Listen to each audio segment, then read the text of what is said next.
গতকালকে কি দেখেছিলাম, সিলেকশন ডিটেলসের পরে শেপ টুল আর বাকি সিলেকশনের যতগুলো টুলস আছে, তারপরে হচ্ছে ডিরেক্ট সিলেকশন টুল, এই টুলসগুলো দেখেছি। আজকে দেখব টাইপ টুল, এরপরে হচ্ছে সেগমেন্ট টুল, ব্রাশ টুল এবং পেন্সিল টুল। এই চারটা টুলস আমরা আজকে কথা বলবো। আর তার মধ্যে আপনাদের ফ্রিল্যান্সারের কন্টেস্ট কীভাবে করবেন সেটা তো দেখানোর কথা। ওকে, চলেন আগে তাহলে ওইটা দেখে আসি। কেউ একজন শেয়ার করেন। ইয়াসিন শেয়ার করেন।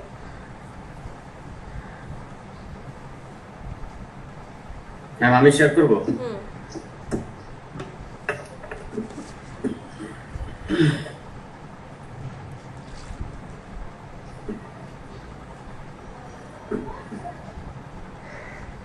কে করতে চাইছিল?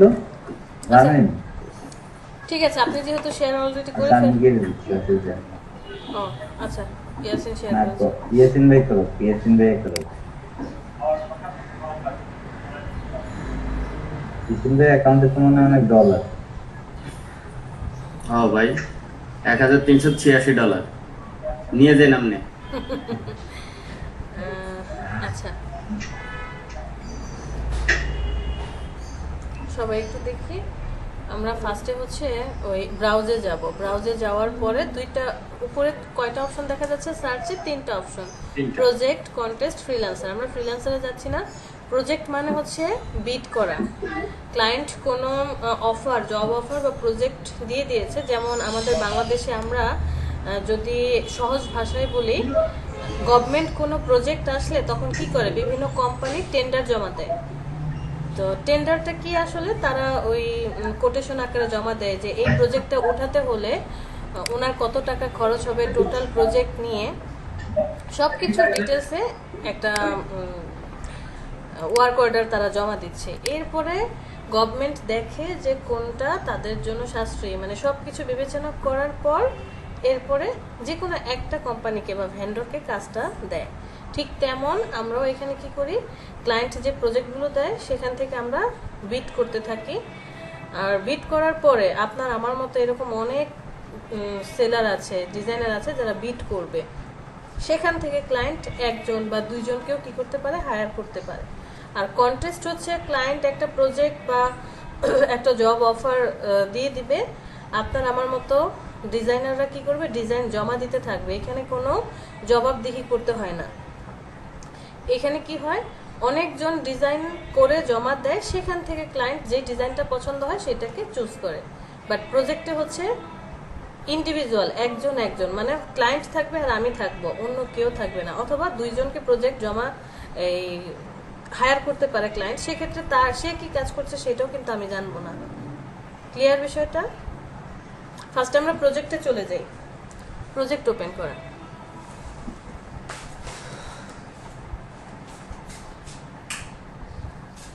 এখানে আসার পরে সর্বপ্রথম যে প্রজেক্ট আর কন্টেস্ট দুইটা দেখতে একই রকম হয়, কোনো ডিফারেন্স নেই।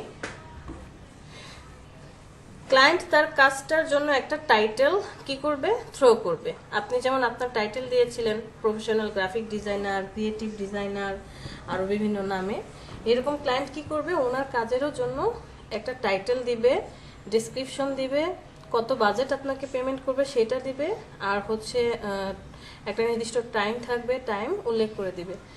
এখানে খেয়াল করে দেখবেন, আমি কিন্তু আপনাদেরকে বারবার বলেছি যে ফ্রিল্যান্সারে আপনি শুধুমাত্র কি করবেন, 2, 4, 6 মাস, 1 বছর কাজ করবেন আপনার স্কিল ডেভেলপ করার জন্য, আপনার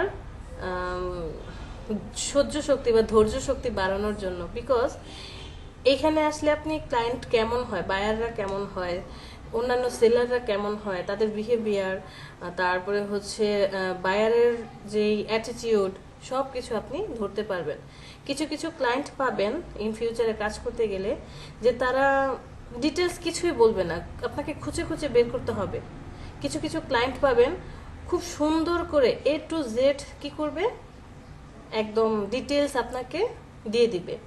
কিছু কিছু ক্লায়েন্ট পাবেন ডিটেলসের সাথে সাথে আপনি কি কালার ব্যবহার করবেন, কালার কোড থেকে শুরু করে কি ফন্ট ব্যবহার করেন, ফন্টটা কোথায় গেলে পাবেন, রিসোর্স কোথায় পাবেন, A to Z সাথে অ্যাটাচ করে আপনাকে দিয়ে দিবে। আবার আপনি যখন কন্টেস্ট করবেন দেখবেন কিছু কিছু ক্লায়েন্ট এত অ্যাক্টিভ যে যেই এন্ট্রি জমা দিচ্ছে, যে কোনো ডিজাইনারই এন্ট্রি জমা দেখ সাথে সাথে সেটা রিভিউ দিচ্ছে। ওকে, আবার কিছু ক্লায়েন্ট পাবেন যে 7 দিনের কন্টেস্ট, 2 দিন পর এসে দেখলো, 2 জনকে স্টার মার্ক দিল, আবার গায়েব, আবার 2 দিন পরে আসে। কিছু কিছু ক্লায়েন্ট পাবেন 7 দিন পার হয়ে যাবে, ক্লায়েন্ট আর আসে না, 15 দিন পার হয়ে গেল, ক্লোজ ওপেন কন্টেস্ট ক্লোজ হয়ে গেছে, তারপরে হচ্ছে আবার 1 মাসও চলে যায়, ক্লোজটা কি হয় পেন্ডিং অবস্থায় থাকে, এরপরে টাকা নিউট্রাল হয়ে যায়, যে যারা যারা এন্ট্রি দিয়েছে সবার মাঝে ভাগ হয়ে যায়। সো স্কিল ডেভেলপ করার জন্য, ধৈর্য শক্তি বাড়ানোর জন্য আপনাকে ফ্রিল্যান্সারটা হচ্ছে বেস্ট। এখানে আসার পর আমি যেটা দেখতে পাচ্ছি যে ওয়েবসাইট ফর বিজনেস, আমি তো ওয়েবসাইট রিলেটেড কোনো স্কিল অ্যাড করিনি, বাট কেন আমার কাছে এই কাজটা আসছে, ওই যে নিচে দেখেন PHP website design, graphic design, blog install, মধ্যে গ্রাফিক ডিজাইনটা আছে। আমরা আমাদের স্কিলের মধ্যে গ্রাফিক ডিজাইন অ্যাড করে দিয়েছি, যে কারণে আমার কাছে এই কাজটা চলে আসছে। ক্লায়েন্ট এই ট্যাগটা ব্যবহার করেছে, ওই ট্যাগের কারণে আমাদের কাছে কাজটা দেখাচ্ছে, শো করছে। সাপোজ আমরা কোন কাজটা করতে পারবো, লোগো ফর পার্সোনাল ট্রেনিং,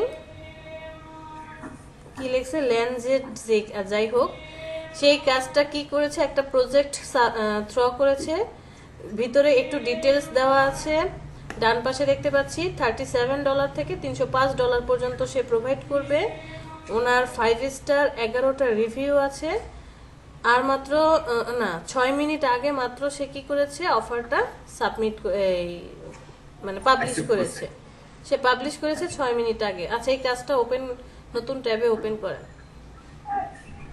নতুন একটা ট্যাবে ওপেন করি। এখানে আসার পরে সর্বপ্রথম একদম ফার্স্ট আমি যেটা দেখব সেটা হচ্ছে ক্লায়েন্ট কোন দেশের, বা তার যেই ডিটেলস, এই ডিটেলসটা নিয়ে আগে ভেবে দেখব। কিছু কিছু ক্লায়েন্ট আছে তাদের একদম টোটাল ইনফরমেশন পাওয়া যায়, নাম কি, নাম সহকারে। আপনি যদি ক্লায়েন্টের নামটা নিতে পারেন সার্চ করে, তাহলে বেস্ট হয়। ওর নাম ধরে, বাহিরের কান্ট্রির মানুষেরা নাম ধরে বললে অনেক সময় কি হয়, বিশেষ করে ইউএসডি বা এই কান্ট্রির লোকেরা পছন্দ করে, যে আমরা যখন বলি হ্যালো, হাই কন্টেস্ট হোল্ডার বা ডিয়ার কন্টেস্ট হোল্ডার, ওইখানে যদি আপনি নামটা উল্লেখ করে দিতে পারেন তাহলে এটা হাইলাইটেড হয়ে থাকে। ফার্স্ট কাজ হচ্ছে এমপ্লয়ি সম্বন্ধে আমার দেখার, উনি নেদারল্যান্ডের, মনে রাখবেন বাংলাদেশি, ইন্ডিয়ান, নাইজেরিয়ান, আর হচ্ছে পাকিস্তানেরও কিছু আছে, মানে এদের কাজ আপনি যদি রিস্ক নিতে চান তাহলে করেন, আদারওয়াইজ করার দরকার নেই। যদি লাইফে রিস্ক না নিলে কখনোই কিছু শেখা যায় না, রিস্ক তো নিতেই হবে।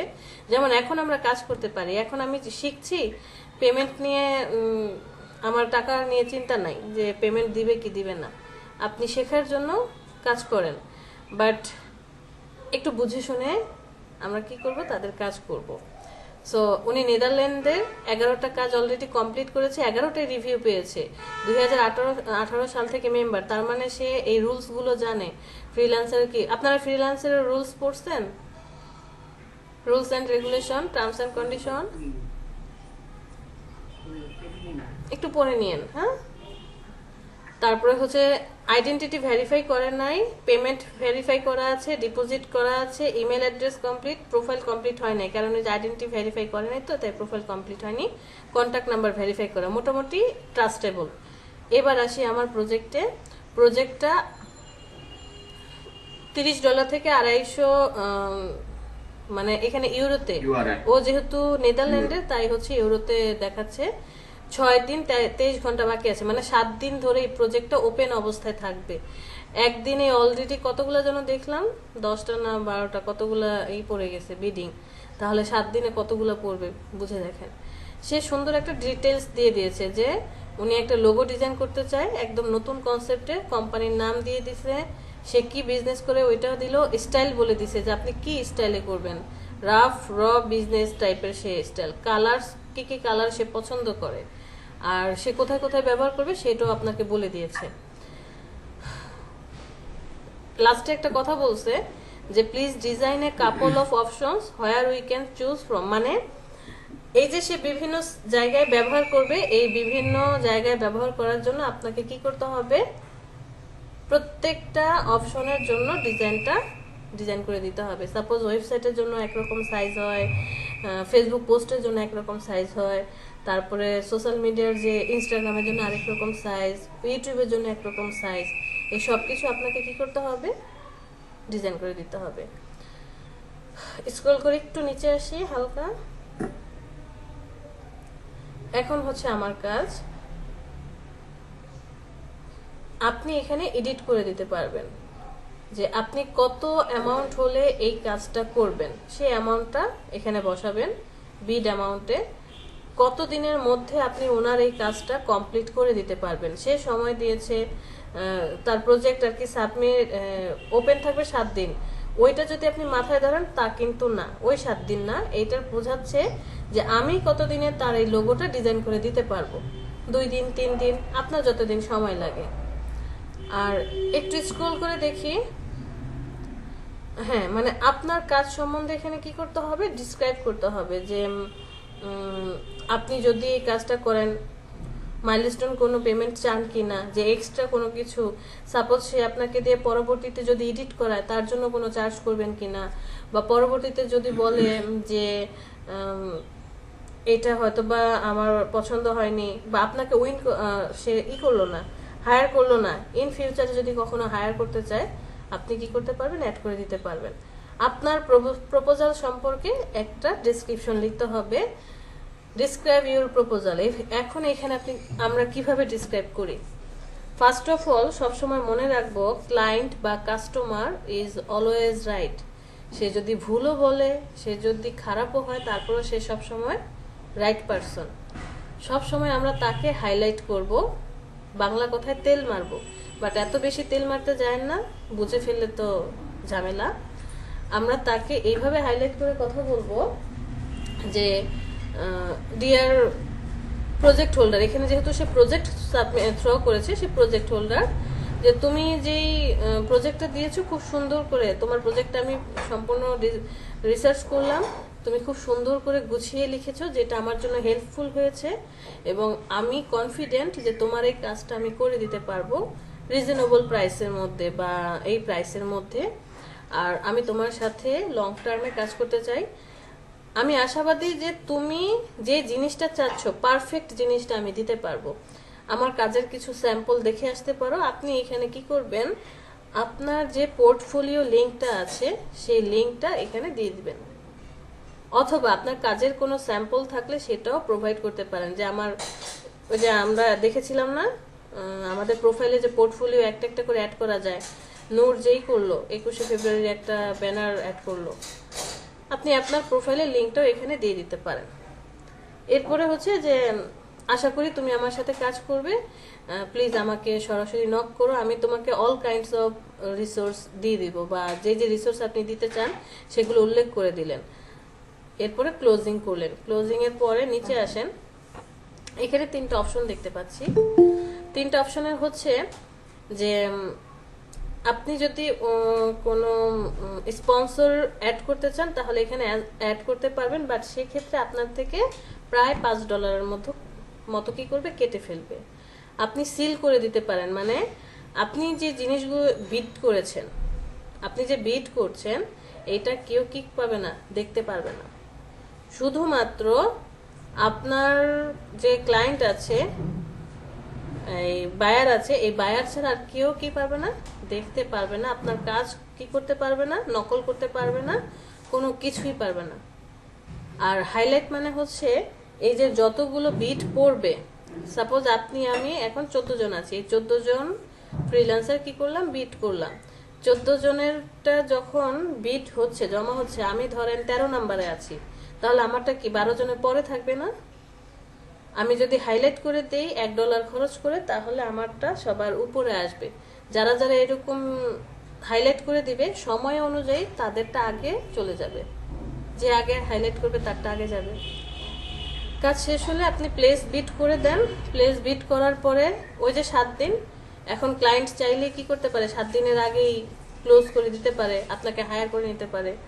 বাট বিট করার পর সম্পূর্ণ ক্লায়েন্টের উপর ডিপেন্ড করবে সে কাকে হায়ার করবে।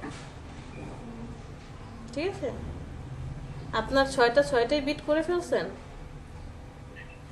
না ম্যাম, এটা 6 জন বিট করছে মেবি।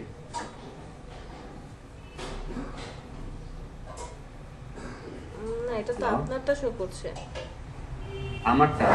আপনি 6টা বিট করতে পারবেন, এখানে 6টাই তো শো করছে। ও আচ্ছা। আচ্ছা, সমস্যা নেই। আপনি হচ্ছে প্রতিদিন টোটাল 6টা, আগে 8টা ছিল, এখন 6টা হয়ে গিয়েছে, 6টা করে বিট করতে পারবেন। আর এখন উপরে চলে যান, বিটের অপশন বুঝতে পেরেছি? এই যে দেখেন প্রপোজালে ক্লিক করেন, ডিটেলসের ডান পাশে প্রপোজাল, এই যে লোগো ফর পার্সোনাল, লোগোর নিচে বাম পাশে প্রজেক্ট ডিটেলসের উপরে, হ্যাঁ প্রপোজালে ক্লিক করেন। কে কে প্রপোজাল দিয়েছে সব এখানে শো করবে, কারা কারা প্রপোজ দিয়েছে। অলরেডি এরা কি করেছে, প্রপোজাল দিয়েছে কাজ করার জন্য। ম্যাক্সিমাম ইন্ডিয়ান, পাকিস্তানি আছে।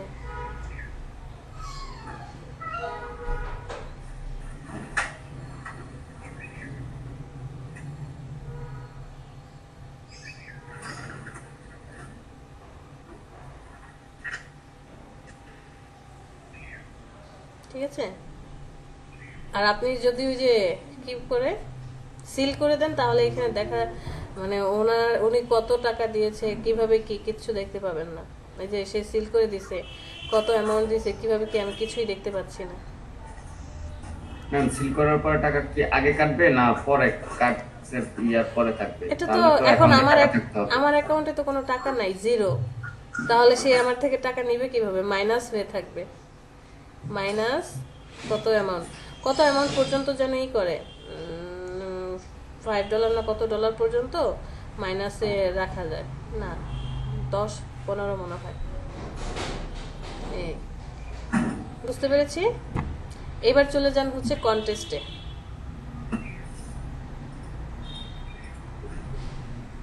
ওকে, কন্টেস্টে ক্লিক করেন। কন্টেস্টে আসার পরে একদম ইসের মতোই অপশন দেখবেন, প্রজেক্টের মতোই অপশন।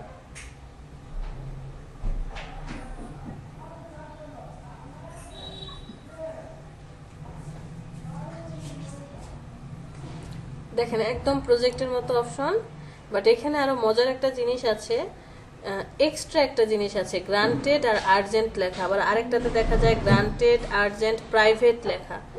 এর মানে হচ্ছে ক্লায়েন্ট এগুলো কি করে দিছে, টাকা। গ্রান্টেড মানে হচ্ছে টাকা অলরেডি ডিপোজিট করা আছে ফ্রিল্যান্সারে। সো ক্লায়েন্ট যদি বেখাপ্পা হয়, মানে আসে না, অ্যাক্টিভ না, সেক্ষেত্রে ওই টাকাটা খেয়ে ফেলার কোনো অপশন নেই, কোনো না কোনোভাবে টাকা ফ্রিল্যান্সারদের কাছে আসবে। আর্জেন্ট মানে ইমার্জেন্সি তার এই ডিজাইনটা দরকার। আর নিচে যেটা দেখলাম, একটু নিচে আসেন, যে প্রাইভেট, সে প্রাইভেটলি আপনাকে একটা বন্ড সই করতে হবে, ওই যে যেমন আমরা কন্ট্রাকচুয়াল কাজ করি না, ওইরকম বন্ড সই করে তারপরে হচ্ছে একটা ফর্ম আসে, ফিল আপ করে কাজ করতে হয়। তো এখানেও দেখেন টাইটেল আছে, ডেসক্রিপশন, কত ঘন্টা বাকি আছে, কতগুলো এন্ট্রি পড়েছে, এই ক্লায়েন্ট আগে কোনো কাজ করেছে কিনা এবং কত ডলার পেমেন্ট করবে সবকিছু শো করছে। যে কোনো একটা কাজে চলে যান, উপরেরটা যান, আপডেট লোগো, $150।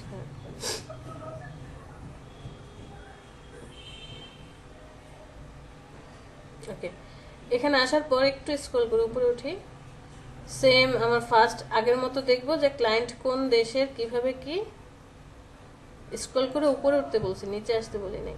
এখানে দেখেন ক্লায়েন্টের ছবিটাও দেখা যাচ্ছে না, সে কোন দেশের সেটা কি, ওই যে 5 স্টারের উপরে চলে যান, 5 স্টারের উপরে এসে সে মাত্র একটা কাজ করেছে, সেটা ক্লোজ রিভিউ দিয়েছে। ক্লায়েন্ট যেমন আমাদেরকে রিভিউ দেয়, আমাদেরকেও কি করতে হয়, ক্লায়েন্টকে রিভিউ দিতে হয়। এতে হয় কি, কমিউনিকেশন ভালো হয়। একজন ডিজাইনারের যেমন আপনার ডিজাইন সেন্স ভালো হতে হবে, স্কিল ভালো হতে হবে, তারপরে হচ্ছে আপনার কিভাবে ডিজাইন করতে হয় এই জিনিসগুলো যেমন জানতে হয়, তেমন কমিউনিকেশনটাও ভালো রাখতে হয়। কারণ ফ্রিল্যান্সিং করা, এক জব করছেন, দুই নিজের বিজনেসকে সামনের দিকে এগিয়ে নিয়ে যেতে হবে। সো কমিউনিকেশন ভালো না হলে আসলে এটা এই ফিল্ডে কাজ করে লাভ হবে না। বাইরে ক্লিক করি, উনি মেবি ইউনাইটেড স্টেটের বাহিরে, হ্যাঁ ওই যে ইউনাইটেড স্টেটের বায়ার, ওনার কি বলে আইডেন্টিটি ভেরিফাই করা হয়নি, পেমেন্ট ভেরিফাই করা হয়নি, বাট ইমেল ভেরিফাই আছে, কন্ট্যাক্ট নাম্বার ভেরিফাই আছে, আর ডিপোজিট ভেরিফাই করা, ডিপোজিট করা আছে। সো উনি কি করেছে, ছোট্ট একটা ডেসক্রিপশন দিয়েছে যে ওনার একটা টেকনোলজি কোম্পানি, সে একটা লোগো চাচ্ছে, ডিটেলস দিয়ে দিছে, বাট খুব বেশি ডিটেলস দেয় নাই। দেখেন এখানে কোনো কালারের কথা বলছে, কালারের কথা বলে নাই বা কিছুই বলে নাই, বাট উনি দুইটা অ্যাটাচ ফাইল দিয়েছে। ক্লিক করেন ফাইলটার উপরে, সে দুইটা অ্যাটাচ ফাইল দিয়েছে। এটা মনে হয় এক্সিস্টিং প্রিভিয়াস তার লোগো, এটাকে মডিফাই করতে হবে। দেখি আরেকটা আছে, অ্যারো চিহ্নতে ক্লিক করেন,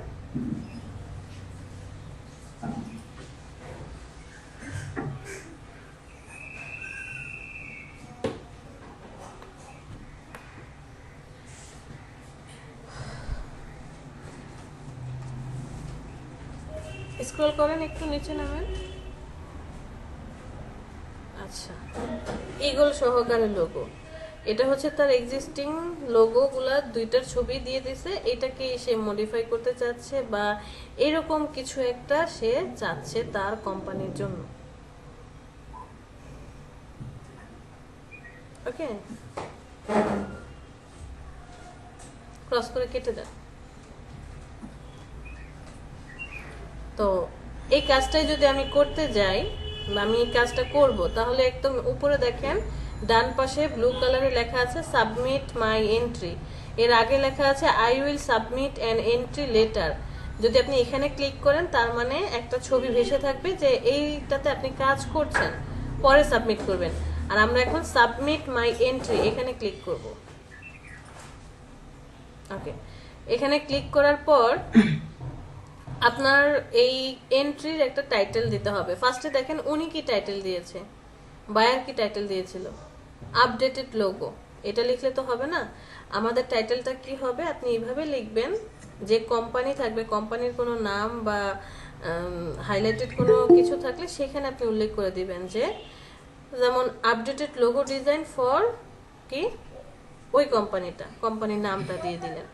ডেসক্রিপশনে আসার পরে অবশ্যই আপনি ক্লায়েন্টকে হাইলাইটেড করে যে ডিয়ার ক্লায়েন্ট বা ডিয়ার কন্টেস্ট হোল্ডার, অথবা তার যদি নাম জানেন আপনি সেটা উল্লেখ করে যে আমি তোমার জব অফারটা দেখলাম, পড়লাম, একই কথা ভিডে আপনি যা যা বলে আসছেন এখানেও বলে আসবেন, একটু ভিন্ন আঙ্গিকে, যে তোমার অফারগুলো দেখলাম এবং তোমার এই জব অফারটা দেখে আমি তোমার এই কোম্পানি তারপরে সবকিছু রিসার্চ করেছি। রিসার্চ করার পর যদি আপনি একটা ডিজাইন করেন তাহলে তো একটা, আর যদি অনেকগুলো ডিজাইন করেন তাহলে লিখতে পারেন যে আমি কিছু ডিজাইন করেছি, সবগুলোই আমি আলাদা আলাদা করে কি করছি, এন্ট্রি দিচ্ছি, আমার এন্ট্রিগুলো চেক করো।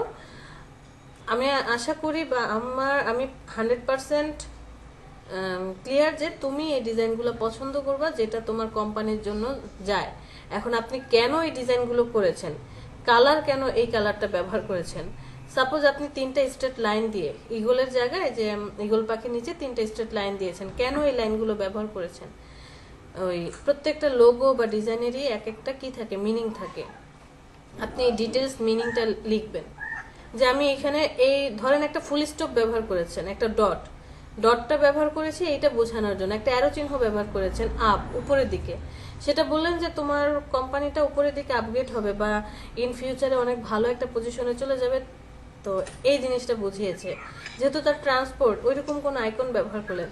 ডিটেলস আপনি সুন্দর করে গুছিয়ে লিখে কেন আপনি লোগোটা ডিজাইন করেছেন, এরপরে এন্ডিং দিবেন। দেওয়ার পর ডান পাশে ব্রাউজ ইউর ফাইলস এখানে ক্লিক করে আমরা এখানে শুধুমাত্র জেপিজি, পিএনজি আর গিফ ফাইল এগুলো আপলোড করতে পারি। সো আমরা জেপিজি ফাইল আপলোড করব। নিচে দেখেন লাইসেন্স কন্টেন্ট নামে একটা অপশন আছে, আপনি যে ডিজাইন করবেন সেটা অবশ্যই আপনার নিজের ডিজাইন করা হবে। যদি অন্য কোথাও থেকে রিসোর্স নিয়ে আসেন সেক্ষেত্রে দ্বিতীয়টা আপনি সিলেক্ট করে দিবেন। বাট আমরা কখনোই এটা করব না। আপনি আইডিয়া নেন হুবহু অন্য কোনো জায়গা থেকে, বিশেষ করে গুগল থেকে তো কপি করবেনই না। যেসব ফ্রি সাইটগুলো আছে কপি করা যায়, কপি উইদাউট কপিরাইট, পার্সোনাল এবং কমার্শিয়াল ইউজের জন্য, সেখান থেকে আপনি রিসোর্স নিতে পারেন, বাট চেষ্টা করবেন ইউনিক ডিজাইন করার জন্য। একটু নিচে দেখেন একটা ঘর আছে, এন্ট্রি সেল প্রাইস। এর মানে হচ্ছে আপনার কাজটাকে হয়তোবা ক্লায়েন্ট কি করলো না, উইন করালো না, বাট ক্লায়েন্টের পছন্দ হলো, আপনাকে পরবর্তীতে নক করা হলো, টেক্সট করলো, সে টেক্সট করার পর বললো যে আমি তোমার ডিজাইনটা কিনে নিতে চাচ্ছি, কত ডলার হলে আপনি বিক্রি করবেন। এখানে আপনি বেশিও দিতে পারেন, কমও দিতে পারেন। আবার মাঝে মাঝে দেখবেন কিছু কিছু ক্লায়েন্ট একজনকে উইন করায় আর একজনকে রানার আপ করায়, একই কন্টেস্টে দুইজনকেও কি করায়, উইন করিয়ে দেয়। সেটাও হতে পারে আপনার থেকে সে ডিজাইনটা নিয়ে নিতে চাচ্ছে। আর পরের যে অপশন দেখছি, হাইলাইট করার জন্য 50 সেন্ট, সিল করার জন্য 50 সেন্ট। হাইলাইট মানে আপনি যে ডিজাইনগুলো দিবেন হাইলাইট করে দিলে সবার আগে থাকবে। 500টা ডিজাইন জমা পড়লেও 500টার একদম প্রথম দিকে ক্লায়েন্ট যখন এই কন্টেস্টে ঢুকবে ফার্স্টেই আপনার ডিজাইনটা থাকবে। আর সিল করে দিলে কেউ আপনার ডিজাইন দেখতে পাবে না। এরপরে হচ্ছে যে নিচে টিকমার্ক দিয়ে সাবমিট এন্ট্রি। ওকে, এখন অন্যরা যে ডিজাইন করেছে আমি দেখবো কিভাবে। ওই যে দেখেন ডেসক্রিপশনের ডান পাশে এন্ট্রিতে ক্লিক করেন, এই দেখেন এই যে এরা ডিজাইন করেছে, অলরেডি 3 স্টার করে পেয়েও গেছে। এরপরে অন্য সেলারদের সম্বন্ধে জানবো কিভাবে, প্রত্যেকটা নামের উপরে ক্লিক করে রাইট বাটনে ক্লিক করেন, অন্যান্য সেলারদের আপনি খুঁজে পাবেন। ওই যে বলেছিলাম না, পরে আপনি চাইলে কি করতে পারবেন, আপনার অ্যাকাউন্ট এডিট করতে পারবেন অন্যের। মনে রাখবেন, বিশেষ করে আমি ফ্রিল্যান্সারে বলি না এই কথাটা, ফাইবারের জন্য বলি, যে ফাইবার হচ্ছে আপনার ওয়াইফ বা আপনার হাজবেন্ড, না বিশেষ করে ওয়াইফ বা আপনি নিজে তাকে সাজাবেন, মনের মতো করে সাজাবেন। যে বাস্তবে হচ্ছে কি করে ওয়াইফকে অবশ্যই পরপুরুষের সামনে বা পর্দা করে রাখে, যে কেউ যাতে তার ওয়াইফকে না দেখে। আর এটা এখানে হচ্ছে আপনি এমন ভাবে সাজাবেন সুন্দর করে, অন্যের বউকে নিজের বউ বলবেন না, নিজের বউকে নিজের মতো করেই সাজাবেন। বুঝতে পেরেছেন? তো দেখেন তারা কিভাবে তাদের প্রোফাইলগুলো সাজিয়েছে, ডেসক্রিপশনে কি লিখেছে, এরপরে সেখান থেকে সুন্দর করে গুছিয়ে কাজ করতে পারে। ম্যাম এই জিনিসটা কি মানে ওনার কাছে অর্ডার দিতে বলছে এরকম কিছু? না না না না, হায়ার মিতে তো আপনি ক্লিক করবেন না, তাহলে আপনি তাকে হায়ার করবেন। এটাই। হ্যাঁ, হায়ার মিতে ক্লিক করলে ওনাকে আপনি হায়ার করছেন।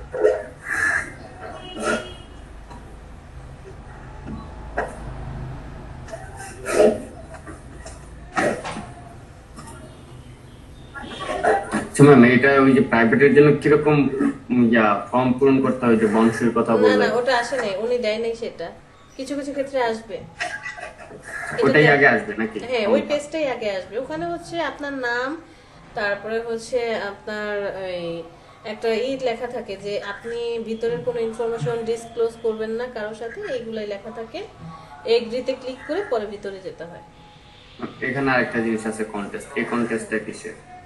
আচ্ছা, ডিসকভার আওয়ার প্রজেক্ট, মানে আরো এক্সট্রা কোনো কন্টেস্ট যদি চান এখানে গেলে পেয়ে যাবেন। একই জিনিস ওখানে যেটা, এখানেও সেম জিনিসই, একটু আলাদা আলাদা করে সাজানো আছে।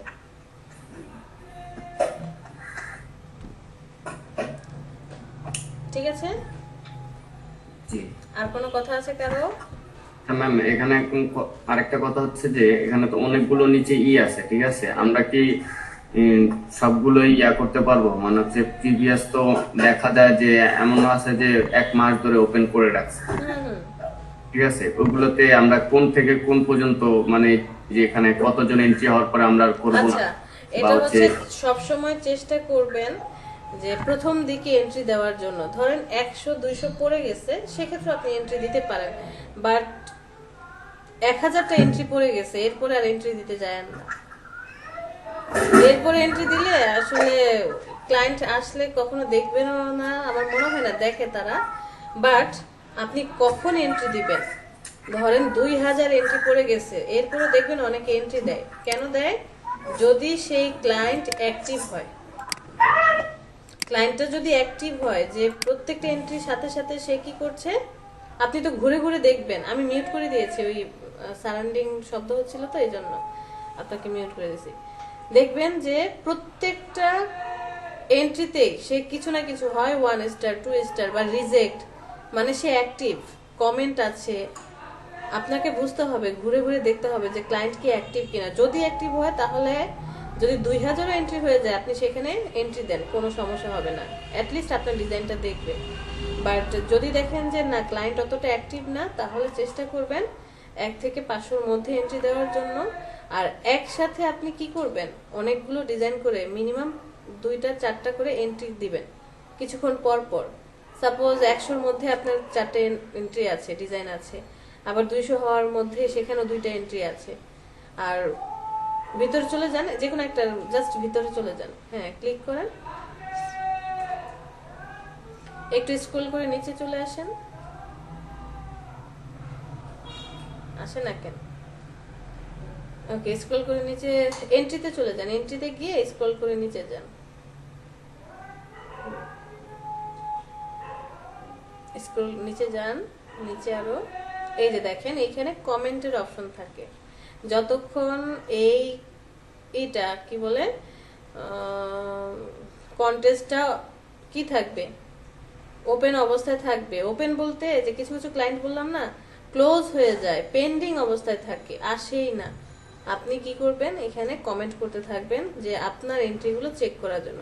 তাহলে যে কমেন্ট করলে হয় কি, হাইলাইটেড হয়ে থাকে, ক্লায়েন্ট তখন হয়তো বা ফার্স্ট যে কমেন্টগুলো দেখছে, আপনারটাই ফার্স্টে কমেন্ট আছে, সে তখন সেটা চেক করবে।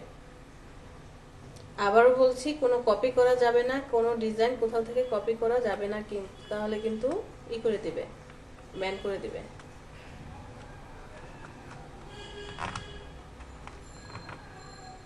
ঠিক আছে, আচ্ছা আমরা তাহলে ক্লাস শুরু করি। ম্যাম একটু, এখানে সিমিলার কন্টেস্ট আছে আর হচ্ছে কমপ্লিকেটেড কন্টেস্ট আছে, ঠিক আছে? এগুলোতেও কি আমরা অ্যাপ্লাই করতে পারবো? সিমিলার কন্টেস্ট মানে এইরকম লোগো রিলেটেড আরো কন্টেস্ট আছে, ওইটাতে কেন অ্যাপ্লাই করতে পারবেন না? আর কমপ্লিটেড কন্টেস্ট অলরেডি কমপ্লিট হয়ে গেছে, সেখানে যদি ওইটা ওপেন অবস্থায় থাকে তাহলে আপনি এন্ট্রি দিতে পারবেন, বাট ক্লোজ হয়ে গেলে তো এন্ট্রি দিতে পারবেন না। আচ্ছা, এই যে পেয়েছেন ফর্ম, জি সাইন এগ্রিমেন্ট করে তারপরে হচ্ছে আপনাকে ভিতরে যেতে হবে।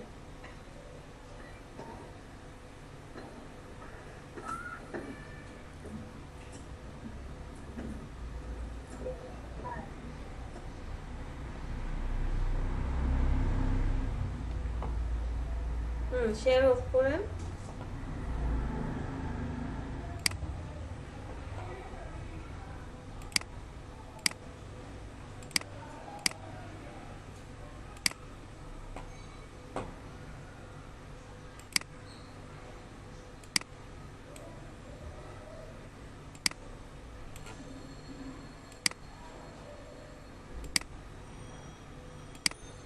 আচ্ছা, আমরা আমাদের ক্লাসে চলে আসছি। সো আমরা একটা নতুন ডকুমেন্ট নিয়ে নেব। ওকে, ঠিক আছে। লাস্ট ক্লাসে আমরা সিলেকশন ডিটেলস দেখেছি, আর হচ্ছে পেন টুলের যে কাজগুলো ওগুলো দেখেছি, পেন টুল দিয়ে কিভাবে কাজ করব, আর এখানে দেখেছি কি শেপ টুলটা দেখলাম। আজকে সর্বপ্রথম দেখব টাইপ টুল। টাইপ টুলিতে ছিল type tool, type, segment, brush, pencil. Okay, brush বুঝলে পেন্সিলও অটোমেটিক্যালি বুঝে যাব।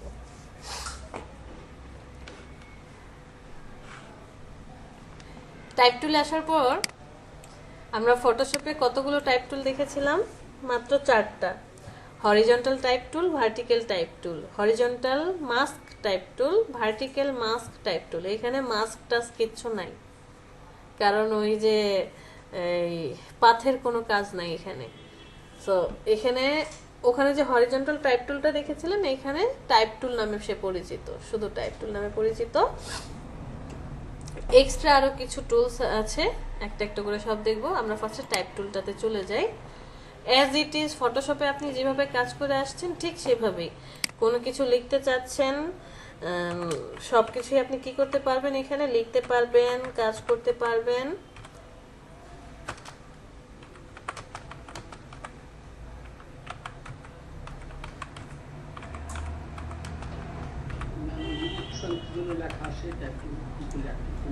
বুঝি নাই।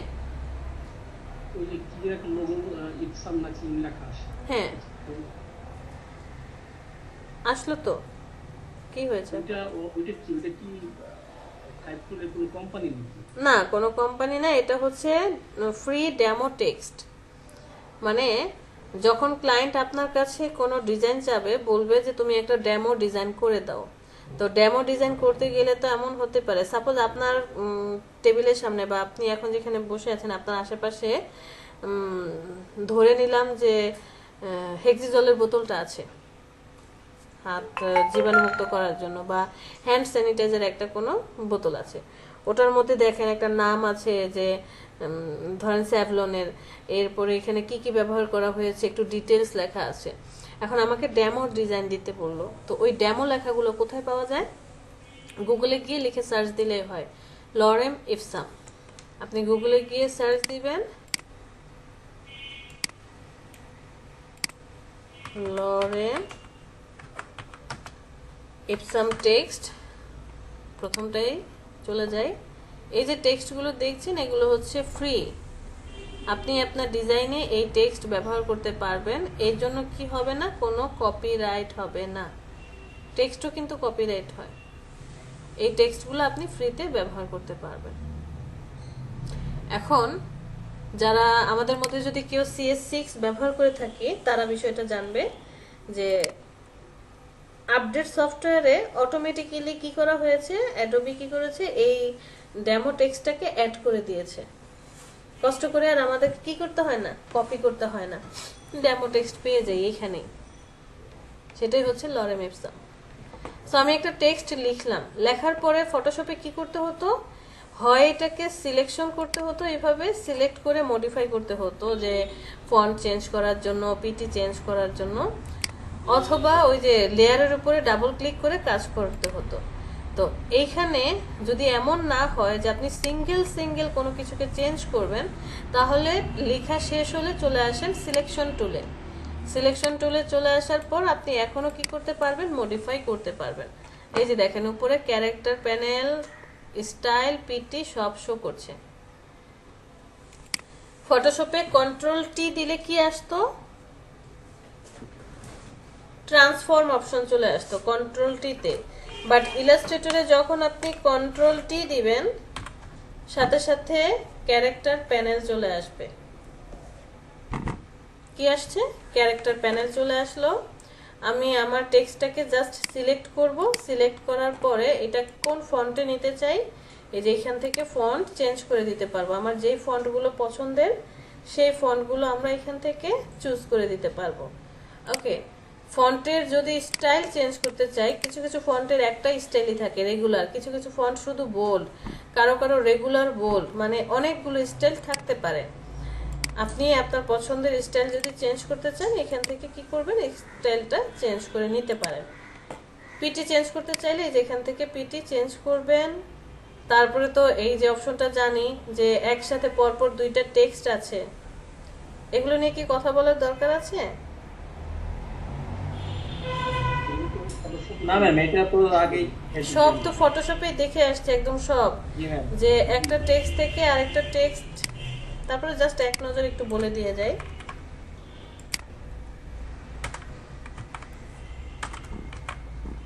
ওকে, যে এই যে একটা টেক্সট আপনি লিখেছেন, একটা টেক্সট থেকে আরেকটা টেক্সটের মধ্যবর্তী গ্যাপ কি করে, যে এটা দিয়ে যত বেশি গ্যাপ দিবেন তত দূরে যাবে, যত কম গ্যাপ দিবেন তত কাছে আসবে। আর আমরা এটাকে যখন নর্মালি লিখবো তখন এই যে অটো করে রাখবো, ওকে। আর ভিএ ভার্টেক্স যেটাও কি করব, অটো অপশনে রাখবো। ম্যাট্রিক্স দিলে একটু চেঞ্জ হয়, তারপরে হচ্ছে অপটিক্যাল দিলে আরেকটু শর্ট হয়ে আসে, মানে মধ্যের গ্যাপগুলো শর্ট করে ফেলে। অটোতে রাখলাম, ভিএ পাশাপাশি এটা কি করে ফন্টগুলাকে বা প্রত্যেকটা লেটারকে ঠিক রেখে মধ্যের গ্যাপ নিয়ে কাজ করে। আপনি যত এটা বাড়াবেন শুধু মধ্যের গ্যাপগুলোকে নিয়ে কাজ করবে, ফন্ট আমার ঠিক থাকবে, ফন্টের কোনো প্রবলেম হবে না। টি উপরে নিচে কি করে, ফন্টটাকে লম্বা করে দিচ্ছে, দেখেন লম্বা করে দিচ্ছে, এটা 100% হচ্ছে পারফেক্ট। আর টি পাশাপাশি কি করছে, টেক্সটগুলোকে লম্বা করে দিচ্ছে। এটা হচ্ছে ওই যে ফন্টের যেই ইটা আছে, মানে যে প্লেসে আছে প্লেস থেকে কি করবে, আপ অথবা ডাউন করবে। আর পাশেরটা কি করছে, রোটেট করে দিচ্ছে টেক্সটগুলোকে, সব টেক্সটের মধ্যে যতগুলো ফন্ট আছে ওগুলোকে রোটেট করে দিবে। ক্লিয়ার? ছোট হাতের থাকলে বড় হাতের করে দিবে, সবাইকে বড় হাতের করবে, কিন্তু ফার্স্ট যে লেটারগুলো আছে সেই লেটারগুলো সাইজে বড় থাকবে, পাওয়ার করবে, নিচে সাবস্ক্রিপ্ট করবে, আন্ডারলাইন নিয়ে আসবে, মধ্যে আন্ডারস্ট্যাক করবে, সব অ্যাজ ইট ইজ ফটোশপের মতো। ডান পাশে প্যারাগ্রাফ অপশনটাতে চলে যাই। আমরা এই জিনিসগুলো নিয়ে আপাতত কাজ করব না। হাইপারনেট অ্যাক্টিভ, এটা জানি, alignment, left alignment, middle alignment, right alignment. Okay, extra যেটা আছে কি, জাস্টিফাই, লেফট জাস্টিফাই, মানে টেক্সটগুলো সব সমান হবে, লেফটে জাস্টিফাই করবে, মিডল জাস্টিফাই, রাইট জাস্টিফাই, আর এটা শুধু জাস্টিফাই লাইনের মধ্যে। এতটুকু নিয়ে আসলে আমাদের কারো কোনো কথা থাকার নেই, বাট কথা শুরু হবে এখন। এই টাইপ টুলটাকে আমরা বলে থাকি মাদার টুলস অথবা প্যারেন্ট টুল। কারণ কি, মোটামুটি টাইপ টুলটা অনেকের কাজ করতে পারে, বাট একটু আর কি কিছু কিছু কাজ করতে সে হয়তো বা সময় বেশি নেয়, ঘুরে ফিরে কাজ করে বা অনেকগুলো স্টেপ নিয়ে নিয়ে কাজ করে। ওই কাজগুলো স্টেপ নিয়ে বা সময় যাতে নষ্ট না হয় আমাদের সুবিধার জন্য কি করেছে, এই টুলসগুলো দিয়েছে। পরবর্তীটা কি বলছে, এরিয়া টাইপ টুল। আচ্ছা একটু গরম লাগছে। এরিয়া টাইপ টুল দিয়ে কি বুঝতে পারছেন,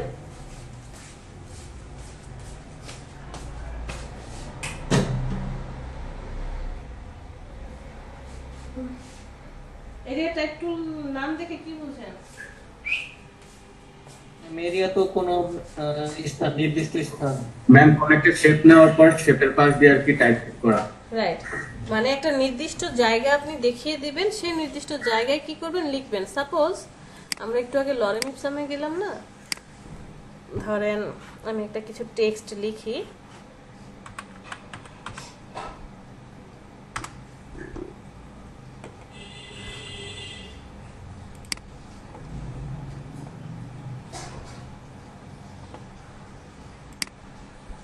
আমি এই লেখাটুকুকে কপি করি, এই লেখাটুকুকে কন্ট্রোল-সি দিয়ে কপি করলাম। ওকে, ফটোশপে চলে আসি। এখন ওই লেখাটা বা আমি ওয়ার্ড ফাইল থেকে, আমার ক্লায়েন্ট আমাকে কিছু টেক্সট দিয়েছে বা একটা ডিজাইন করতে দিল, ডিজাইনের মধ্যে একটা জায়গায় টেক্সট বসবে, আমি ওয়ার্ড ফাইল থেকে বা নোটপ্যাড থেকে কি করলাম, লেখাটাকে কপি করে নিয়ে আসলাম। আসার পর এখানে পেস্ট করে দিব, জাস্ট একটা ক্লিক করে কন্ট্রোল-ভি দিয়ে পেস্ট করে দিলাম। কাহিনী কি হলো দেখেন, আমার টেক্সটটা আমার যেই আর্টবোর্ড আছে আর্টবোর্ড রেখে একদম বাহিরে চলে গিয়েছে, বাহির পর্যন্ত চলে গিয়েছে। তাহলে এখানে কি আমার কাজটা তো ঠিক মতো হলো না। সো আমাকে কি করতে হবে, ডিলিট করে দেন। আমাকে করতে হবে যে একটা নির্দিষ্ট জায়গা দেখাতে হবে। আপনি যে কোনো একটা শেপ নিয়ে আসলেন, ধরে নিলাম যে এই নির্দিষ্ট জায়গার মধ্যে আমাকে টেক্সটটুকু লিখতে হবে, লেখাটুকু লিখতে হবে কি এই জায়গাটার মধ্যে। আপনি টাইপ টুল নেন, টাইপ টুল সিলেক্ট করার পর এরিয়া টাইপ টুল সিলেক্ট করেন, সিলেক্ট করার পর বাহিরে ক্লিক করলে কিন্তু কাজ করবে না, সে বা এই ফিলে এসে ক্লিক করলেও কাজ করবে না। আপনাকে দেখাতে হবে বেজ লাইন। বেজ লাইন কাকে বলছে, এই যে অ্যাঙ্কর পয়েন্ট থেকে অ্যাঙ্কর পয়েন্টের মধ্যে যে লাইন, এটাকে বলা হয় বেজ লাইন। আপনি বেজ লাইনে এসে ক্লিক করেন, অটোমেটিক্যালি লেখা কি হবে এখানে, তারপর আপনি পেস্ট করে দেন কন্ট্রোল-ভি, এই যে। তো এখানে বসানোর পরে দেখেন যে একটা প্লাস চিহ্ন দেখা যায়। সিলেকশন টুল সিলেক্ট করেন। আর আরেকটা কথা মধ্যে দিয়ে বলে রাখি, টাইপ টুলে থাকা অবস্থায় কখনোই আচ্ছা, মধ্যে দিয়ে যে একটা কথা বলতে যাচ্ছিলাম সেটা হচ্ছে, আপনি যখন টাইপ টুলে আছেন ভুলেও কোনো শর্টকাটের টুলস ব্যবহার করবেন না, ভুলেও কোনো শর্টকাট টুলসে ক্লিক করবেন না। তার কারণ কি, টাইপ টুল তাহলে টাইপ করে ফেলবে, তখন আপনাকে কিন্তু সিলেকশন করে নিতে হবে। আর যে কোনো টুলসেই কাজ করেন না কেন, কাজ শেষ সাথে সাথে সিলেকশন টুলটা সিলেক্ট করেন, তা না হলে ঝামেলা হয়। আচ্ছা, এখানে দেখেন আমি টাইপ করার পরে এই যে একটা প্লাস চিহ্ন দেখা যায়, এর মানে হচ্ছে আমার এখানে আরো টেক্সট আছে ভিতরে, বোঝা যাচ্ছে না। এখন হয় আমাকে জায়গা বাড়াতে হবে, এই দেখেন জায়গা বাড়ানোর পর সাথে সাথে এই যে প্লাস চিহ্ন হচ্ছে শেষ, হয় আমাকে জায়গা বাড়াতে হবে, দেখেন আমি বাহিরে ক্লিক করার পরেও প্লাস চিহ্ন শো করছে, মানে এখানে আরো কিছু টেক্সট আছে। এক, হয় আপনি জায়গা বাড়ান, নয়তো এই ফন্টগুলোকে ছোট করে দেন, ফন্টগুলোকে একটু ছোট করেন, ছোট করলে এই যে টেক্সট চলে আসবে। ঠিক আছে, এবার আসেন, আপনি তো এখানে টেক্সট লিখলেন, লেখার পরে, লেখার আগে দেখি কাহিনীটা কি ছিল। সাপোজ আমি একটা কিছু লিখলাম, এটাই কপি করে নিয়ে আসছি, ওরাই নিয়ে যাবে।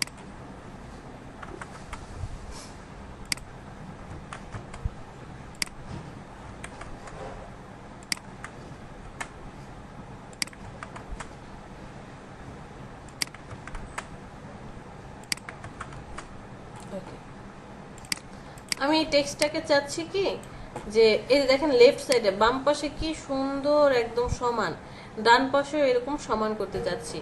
এই টেক্সটটা আমি পুরোটা লেখার পরে এখানে ইন্টার দিয়ে দিয়ে ব্রেক দিয়েছি, এখানে ইন্টার দিয়ে দিয়ে ব্রেক দিলাম, প্যারাগ্রাফে চলে যাই। আমি এই যে এই জাস্টিফাইটা করতে চাই, লেফট জাস্টিফাই ক্লিক করেন, কোনো কাজ হবে না। বাট আপনি করে নিতে হবে লেখাগুলি, হ্যাঁ, লেখাগুলি সিলেক্ট করলে হবে না তো। আমি তো সিলেক্ট করে নিয়েছি, তারপরে তো হচ্ছে না, সিলেক্ট করেই তো জাস্টিফাই করছি, কোনো কিছুই তো হচ্ছে না।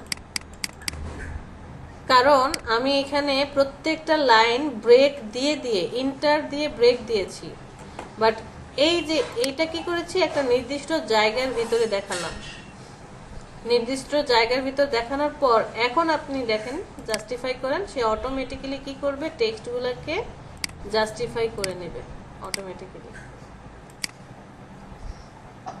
তাহলে তুমি ব্রেক দিলে কি হবে না? না, ব্রেক দিলে হবে না, ব্রেক দিলে জাস্টিফাই হবে না, আপনাকে নির্দিষ্ট শেপ দেখাতে হবে, নির্দিষ্ট শেপ দিলে তখন হচ্ছে গিয়ে জাস্টিফাই হবে।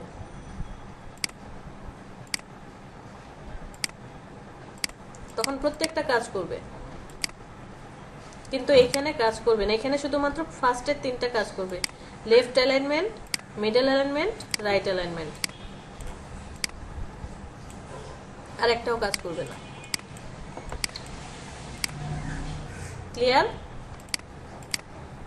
জি না ক্লিয়ার। আচ্ছা, ওকে। এবার আমরা একটু ধীরে সুস্থে কাজ করি। আমরা তো টেক্সট কপি করে নিয়ে আসছি, টেক্সট কপি না করলেও হয়। এরিয়া টাইপ টুল দিয়ে সাপোজ আমি একটা রেক্টেঙ্গেল নিলাম, তারপরে হচ্ছে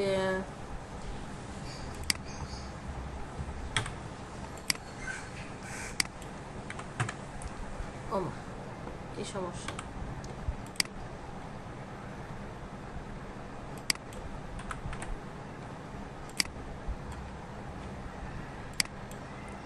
একটা রাউন্ড রেক্টেঙ্গেল নিলাম, একটা ইলেকট্রিক্যাল নিয়েছি, ওকে, একটা পলিগন নিলাম, পলিগন দিলাম হচ্ছে 7টা, একটা স্টার নিলাম,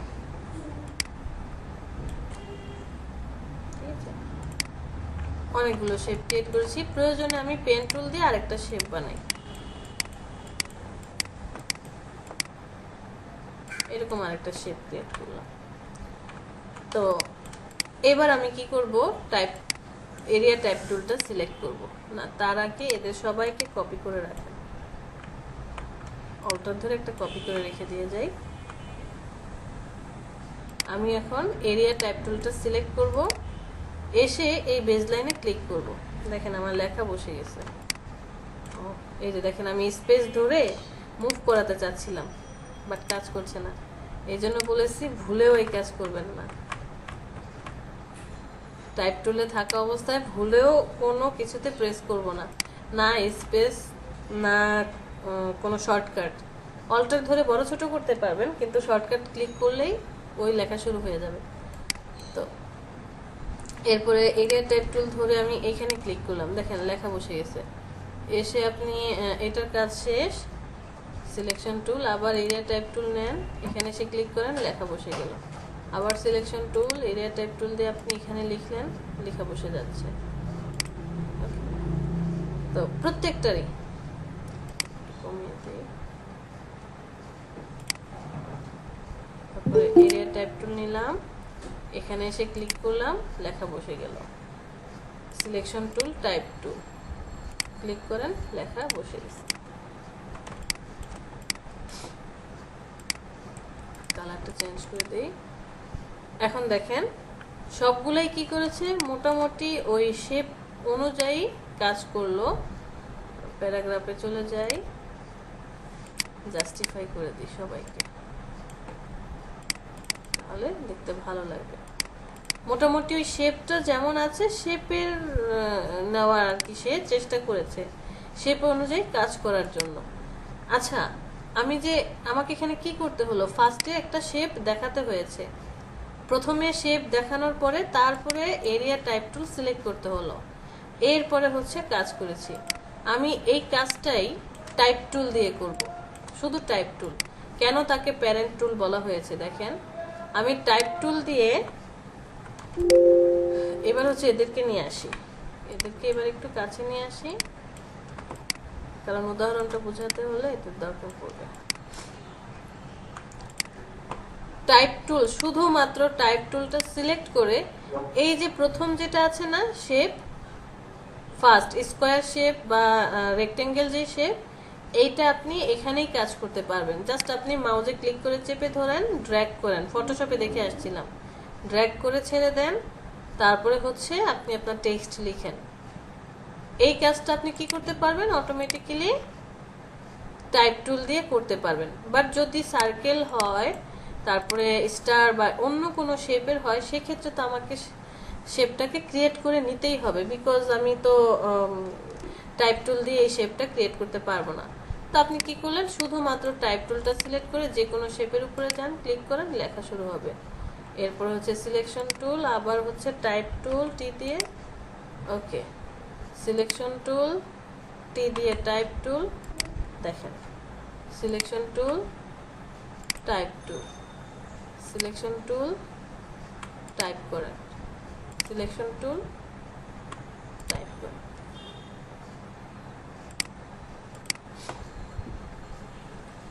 দুইটা কি একই না? জি ম্যাম।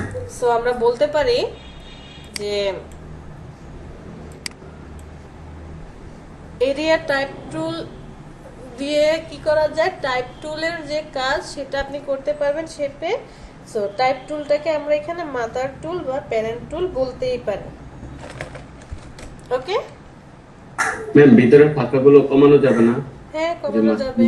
বেশি ফাঁকা হয়ে গেছে, এগুলো কমাবো কিভাবে? এই যে এই স্পেসগুলা, সেক্ষেত্রে আপনাকে হচ্ছে ফন্ট কি করতে হবে, বাড়াতে কমাতে হবে।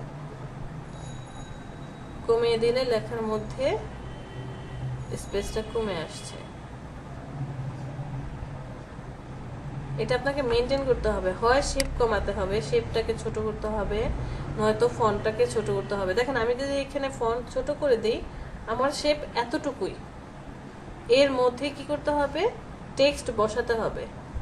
এখন টেক্সট আবার কি আছে, কম, তাহলে আপনাকে স্টাইলটা অন্যরকম ভাবে করতে হবে। ধরেন টেক্সটটাকে আপনি আরো ফন্টটাকে একটু ছোট করে দিয়ে এই যে এতটুকুর মধ্যে করে দিলেন, তারপরে হচ্ছে কাজ করলেন গ্যাপটাকে রেখে। এই প্যারাগ্রাফে চলে আসেন, এই যে এখান থেকে দেখেন, এটা না, এটা জিরো থাকুক। এখানে হচ্ছে বাড়িয়ে কমিয়ে আপনাকে আস্তে আস্তে ধীরে সুস্থে কাজ করতে হবে, দেখতে হবে যে আসলে কোনটা দিয়ে মানানসই হচ্ছে। আমি যে জিনিসটা চাচ্ছি সেটা কি পারফেক্টলি হচ্ছে কিনা। প্রত্যেকটা জিনিস মেজারমেন্ট করে করে আপনাকে কাজ করতে হবে।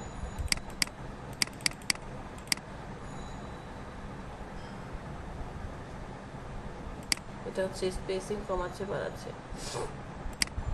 হাইপারনেট অফ করে দিলে তো একদম সমান সমান হয়ে যাচ্ছে, গ্যাপ আর হয়ে যায়। সো একটা একটা করে আপনাকে দেখে নিতে হবে।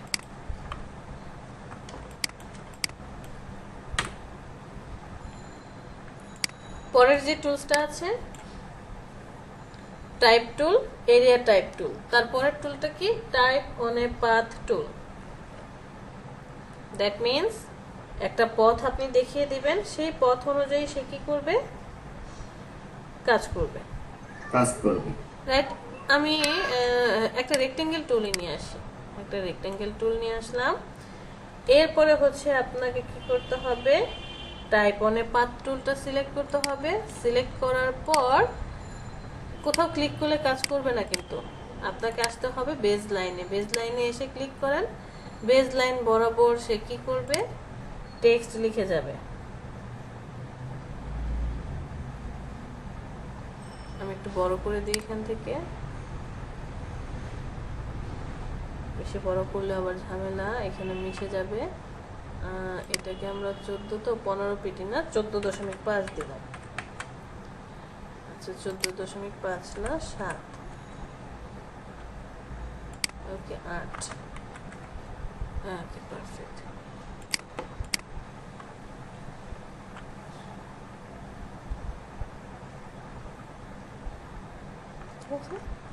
দেখেন এই টেক্সটের চারপাশে লেখাগুলো চলে আসছে।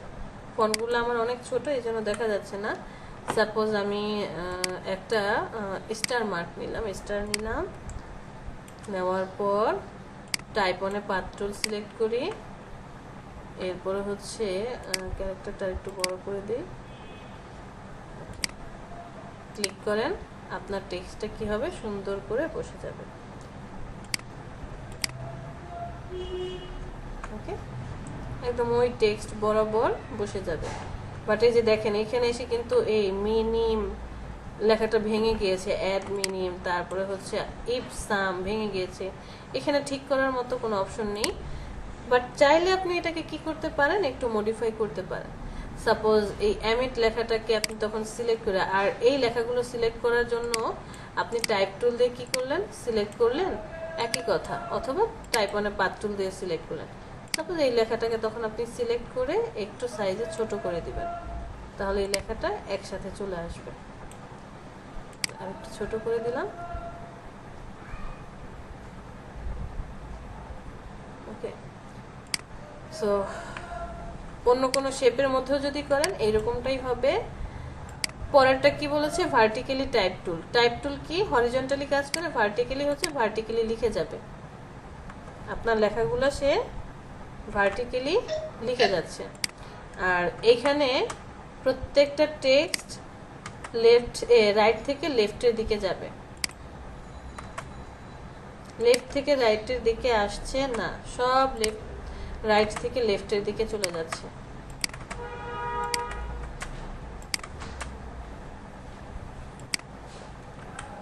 সেম এজ আপনি যদি ভার্টিক্যাল এরিয়া টাইপ টুল চান, যে আমি কোনো একটা এরিয়া নিয়েছি, সেই এরিয়ার ভিতরে কি করতে চাই?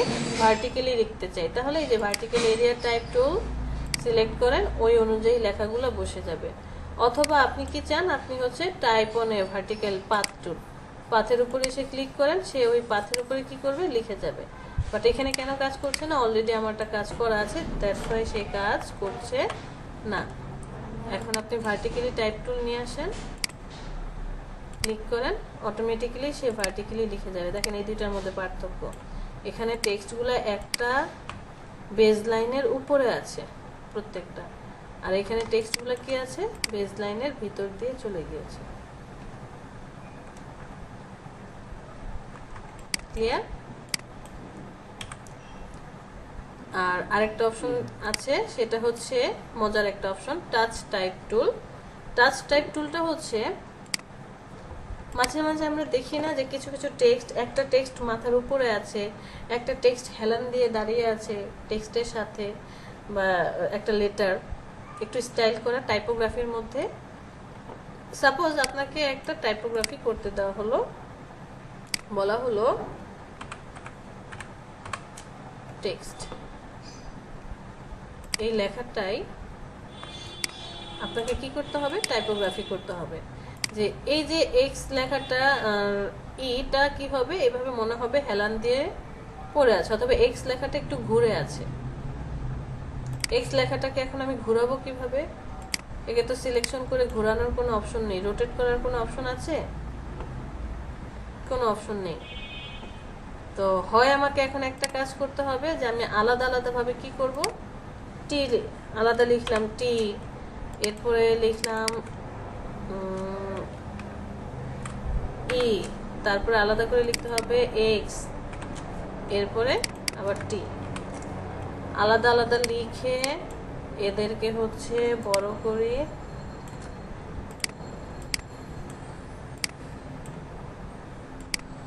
তারপরে হচ্ছে একটু বড় করে দিই, অ্যালাইনমেন্ট করে দেব, অ্যালাইনে চলে যাই, টপ অ্যালাইনমেন্ট করে দিলাম, মধ্যে ডিস্ট্রিবিউট করে দেই, বেশি জায়গায় খেয়ে ফেলছে, আর একটু দূরে না, অ্যালাইন থেকে ডিস্ট্রিবিউট করে দিলাম। এরপরে হচ্ছে শুধু এক্সট্রাকে সিলেক্ট করে যে ও একটু রোটেট হয়ে থাকবে, যে এরকম রোটেট হয়ে থাকবে। টিটা হয়তো বা একটু কাছে যাবে, অথবা উল্টাও হতে পারে যে ইটাকে আমি একটু রোটেট করে দিলাম, এটা এইভাবে থাকলো,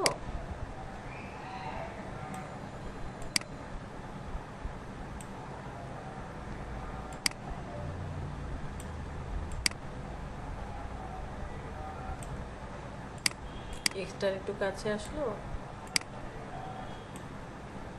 এরকম কিছু একটা। আমাকে কতগুলো স্টেপ পার করতে হলো, ফার্স্টে প্রত্যেকটা লেটার আলাদা আলাদা করে লিখতে হয়েছে, এরপরে লেটারগুলোকে রোটেট করে দেওয়া হবে, আবার ধরেন আমার এটাকে এক্সট্রাকে বা টিটাকে একটু ছোট করতে হবে, ছোট করে দিলাম, এখানে রাখলাম, বসালাম, মানে মোটামুটি একটা। হ্যাঁ বলেন। আপু ক্রিয়েট আউটলাইন করে তো টেক্সটগুলোকে আলাদা করা যায় না একবারে? হ্যাঁ করা যায়, কিন্তু আমি এটাকে আলাদা করতে চাচ্ছি না, আমি পরবর্তীতে এই প্রত্যেকটা টেক্সটকে চেঞ্জ করতে চাই। এখন আপনি ক্রিয়েট আউটলাইন করলে তো সেটা শেপ হয়ে গেল, ওটাকে কি টেক্সটে ফেরত আনতে পারবেন? না না না। টেক্সটে তো ফেরত আনার কোনো অপশন নেই। আমি শেপ মোডে থেকে কাজ করতে চাচ্ছি না, ফন্ট মোডে থেকে কাজ করতে চাচ্ছি, ঠিক আছে? তো এই কাজটাকে সহজ করার জন্য কি আছে, বা নতুন কি টুলসটা দিয়ে দিছে, এটা থাকবে না, 19-এর পরে যে আছে তাদের মনে হয় নেই। টাচ টাইপ টুল, আপনি যেই শেপ টেক্সটটাকে বা যেই লেটারটাকে সিলেক্ট করবেন, সেই লেটারটা দেখেন কি হলো, সিলেকশন হয়ে গেল। এখন আপনি এটাকে কি করতে পারবেন, মডিফাই করতে পারবেন, ছোট করতে পারবেন, বড় করতে পারবেন, পিটি বড় ছোট, বা এখান থেকেও বড় ছোট করা যায় পিটি, এই যে দেখেন বড় ছোট করে দিতে পারবেন। তারপরে হচ্ছে গিয়ে সাপোজ এইটাকে সিলেক্ট করব, রোটেট করে দিব, রোটেট করার জন্য এই যে মধ্যের যে পয়েন্টে আসবেন, এটাকে কি করতে পারবেন, রোটেট করতে পারবেন, এক জায়গা থেকে আরেক জায়গায় মুভ করাতে পারবেন, সরিয়ে নিতে পারবো। তারপরে হচ্ছে কোনো টেক্সটকে আপনি কালার চেঞ্জ করতে চান, শুধু ওই টেক্সটের কালার সিলেক্ট করে ওই টেক্সটের কালার আপনি চেঞ্জ করে দিতে পারবেন। এই তো ধরেন আপনি এরকম একটা কিছু লিখলেন, লেখার পরে এখন ওকে চেঞ্জ করতে চান, চেঞ্জ করার জন্য তখন আপনি কি করবেন, জাস্ট টেক্সটটাকে সিলেক্ট করেন, কি চাই এখানে আমি আর চাই, সরি, টেক্সটটাকে সিলেক্ট করেন, এখানে আমি আর লিখতে চাই, আর লিখেন, এখানে আমি কি লিখতে চাই, ওয়াই লিখতে চাই, লিখেন, এখানে আমি লিখতে চাই কি, পি, লিখেন, টি এর পরিবর্তে আমি দিতে চাই 1, এখানে দেখেন প্রত্যেকটা জিনিস আপনি চেঞ্জ করতে পেরেছেন। এটা কি শেপে কনভার্ট করে দিলে পসিবল হতো? হতো না।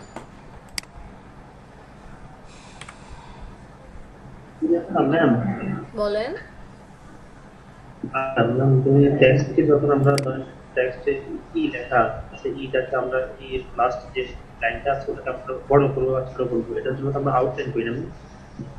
বুঝি নাই, আবার বলেন। আউটলাইন ইউজ করে তো আমরা ক্লিয়ার। লেটারকে আমরা আউটলাইন ইউজ করি তো মানে বড় ছোট করি বা মানে আকৃতি চেঞ্জ করি আর কি আউটলাইন মাধ্যমে। তারপর আউটলাইন করার পরে আউটলাইন থেকে আবার মানে ক্যান্সেল মানে করা যায় কিভাবে? করা যায় না, সরি।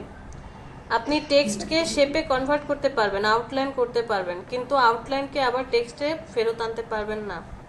এটার কোনো প্রসেস নাই। আর আমরা আউটলাইন কেন করি? হ্যাঁ বলেন। পরে আউটলাইন করার পর মানে ধরেন আমি আমার চেঞ্জটা করলাম, অন্য কোথাও চেঞ্জ করতে গিয়ে আচ্ছা, ওনার আপনার কথা কেটে কেটে আসছে। সমস্যা করে। কেউ কি ওনার কথা বুঝতে পেরেছেন? আমাকে একটু বুঝিয়ে দেন। আদনান, কথা কেটে কেটে আসছে, বুঝতে পারছি না।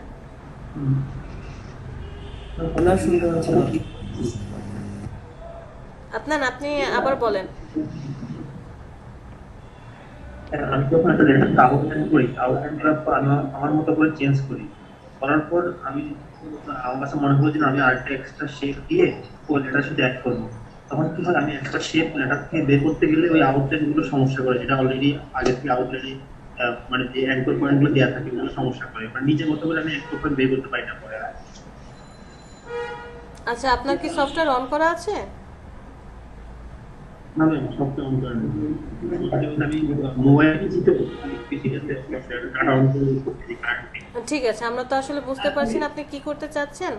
সো আপনি আমাদেরকে এই কাজটা করে দেখাবেন। হ্যাঁ, নেক্সট ক্লাসে হচ্ছে কাজটা করে দেখাবেন। আশা করি প্রবলেমটা সলভ করতে পারবো। জি ম্যাম। সম্পর্কে আমার নাম না আমার সম্পর্কে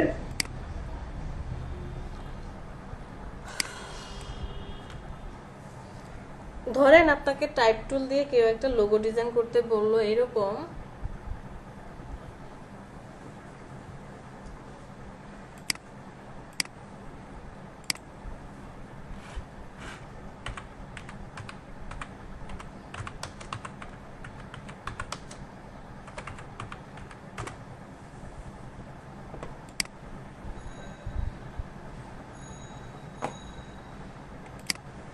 এইরকম কোনো একটা লোগো আপনাকে ডিজাইন করতে বললো।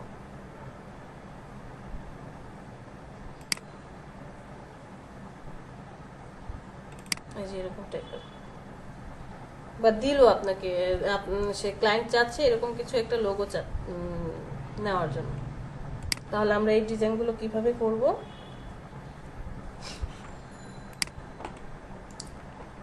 এট ফার্স্ট আমি একটা সার্কেল নিয়ে নিব। একটা সার্কেল নেওয়ার পরে type on a path tool select করব, জাস্ট ক্লিক করার পর আমি লিখলাম LEDP। এটা লিখলাম।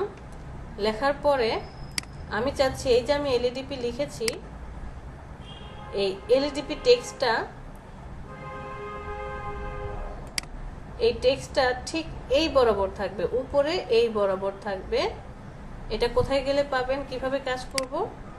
আপনি টেক্সটটাকে সিলেক্ট করেন। ফার্স্টে আমরা ম্যানুয়ালি দেখব, এরপরে হচ্ছে কিভাবে শর্টকাটে করা যায় সেই কাজটা দেখব। চলে যাবেন টাইপ থেকে টাইপ অন এ পাথ, এখানে চলে আসেন। এইখান থেকে type on a path option, এটা অ্যাক্টিভ করে দেব। একটা পপ আপ প্যানেল আসবে, কষ্ট করে প্রিভিউটা অন করেন, আদারওয়াইজ বোঝা যাবে না। সো ইফেক্ট কি আছে? রেইনবো এবং গ্র্যাভিটি দুইটা প্রায় সেম, একই রকম। রেইনবো তো বোঝা যাবে না, এক মিনিট।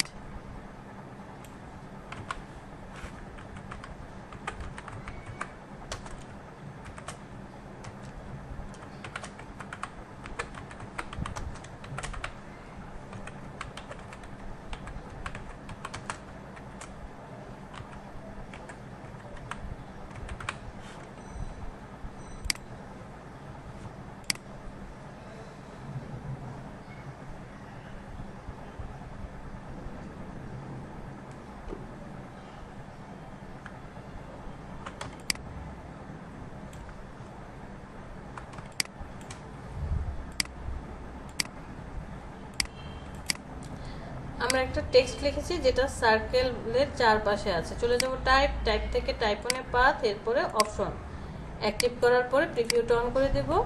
রেইনবো অবস্থায় আছে। স্কিউ মানে হচ্ছে যে ফটোশপে আপনার স্কিউ দেখে আসছেন, স্কিউটা কি করছে, একটু অ্যাঙ্গেল করে দিচ্ছে। সাপোজ আপনি কোনো একটা যে মাথায় যে মুকুট পরে, তাজ মুকুট, ওই মুকুটের মধ্যে কোনো ডিজাইন নেই, শুধু এই টেক্সটটা লেখা, learning and earning development project, এই টেক্সটটা লেখা আছে। তো মুকুটটা আপনি মাথার উপরে ধরলেন, উপর থেকে বা এক সাইড থেকে দেখলে কি হবে, এই যে এরকমটা মনে হবে। যদি আপনি ফ্লিপ করে দেন তাহলে এই লেখাটা উল্টা হয়ে যাবে, ফ্লিপ করে দিলে লেখাটা উল্টা। আর পরেরটা কি 3D রিবন। রিবন কি হয়, পেঁচানো পেঁচানো হয়, 3D রিবনের মতো প্রত্যেকটা লেটার কি হবে, এভাবে পেঁচিয়ে পেঁচিয়ে আসবে, ফ্লিপ করে দিলে উল্টা হয়ে যাবে, ভিতরের দিকে বাহিরের দিকে। স্টেয়ার স্টেপ মানে হচ্ছে সিঁড়ির মতো করে ধাপে ধাপে আসবে, প্রত্যেকটা টেক্সট মনে হবে সিঁড়ির মতো ধাপে ধাপে চলে গেছে। বাহিরের দিকে আছে, ফ্লিপ করে দিলে কি হচ্ছে, উল্টা ভিতরের দিকে এবং বাহিরের দিকে আসবে। আর গ্র্যাভিটি এই সেন্টারকে কেন্দ্র করে বসে আছে। এরপরে অ্যালাইন টু পাথ, এখানে আসি, বেজ লাইন বরাবর আছে। বেজ লাইন কোনটা, এই যে দাগটা দেখতে পাচ্ছেন সার্কেলের, এটাকে বেজ লাইন বলা হয়। ওরা বেজ লাইন বরাবর অ্যালাইন হয়ে আছে। যদি অ্যাসেন্ডার দেন তাহলে একদম ভিতরের দিকে চলে আসবে, ডিসেন্ডার দিলে বাহিরের দিকে, মানে বেজ লাইন থেকে আরো দূরে যাবে। সেন্টার দিলে বেজ লাইন বরাবর সেন্টার হয়ে যাবে, প্রত্যেকটা টেক্সট সেন্টার দিয়ে যাবে। আর বেজ লাইন দিলে বেজ লাইনের উপরে সুন্দর করে বসে থাকবে। স্পেসিং চাইলে আপনি কি বাড়াতে কমাতে পারেন। প্রত্যেকটা টেক্সটের মধ্যে কি করবে, ওই যে VA পাশাপাশি যে অপশনটা ছিল ওই রকম সে বাড়াতে বা কমাতে পারবে। সাপোজ আপনি যদি -3 দেন, 4 আস্তে আস্তে কমাতে থাকেন, স্পেসগুলো বাড়ছে, কোনো টেক্সট নষ্ট হবে না, একটা লেটারও নষ্ট হবে না, স্পেস বাড়বে।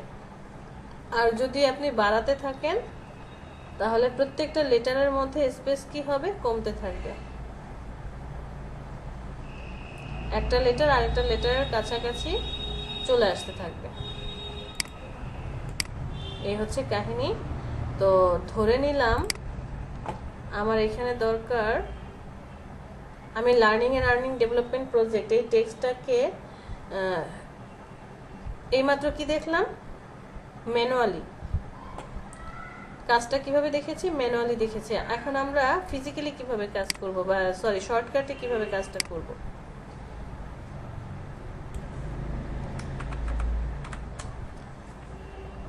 শর্টকাটে এই কাজটা কিভাবে করবেন দেখেন, টেক্সটের বিপরীত দিকে, একদম বিপরীত দিকে একটা লাইন দেখা যায়, একটা ছোট্ট দাগের মতো দেখা যায়।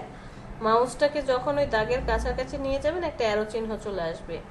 এই দাগটাকে আপনি,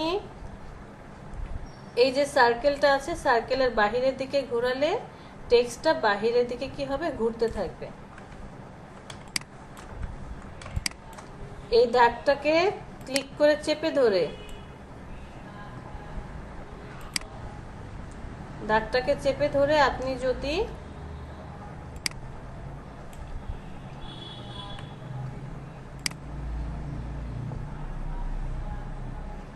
এটাকে আমি ধরলাম, বাহিরের দিকে ঘোরান তাহলে টেক্সট কি হবে, বাহিরের দিকে ঘুরতে থাকবে।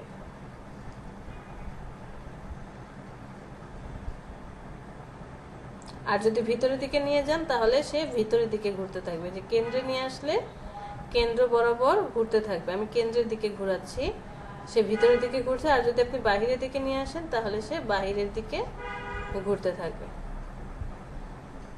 ঠিক আছে, সো আপনি কি এটাকে বাহিরের দিকে রাখতে চান নাকি ভিতরের দিকে রাখতে চান সেটা একটু বিবেচনা করে এরপর আপনি আপনার মতো করে ডিজাইনটাকে মুভ করাবেন। আমি চাই এলইডিপিটা এখানে থাকুক। জাস্ট এই দাগটাকে ধরবেন, ধাক্কা দিয়ে ভিতরের দিকে সেন্টারে নিয়ে আসবেন।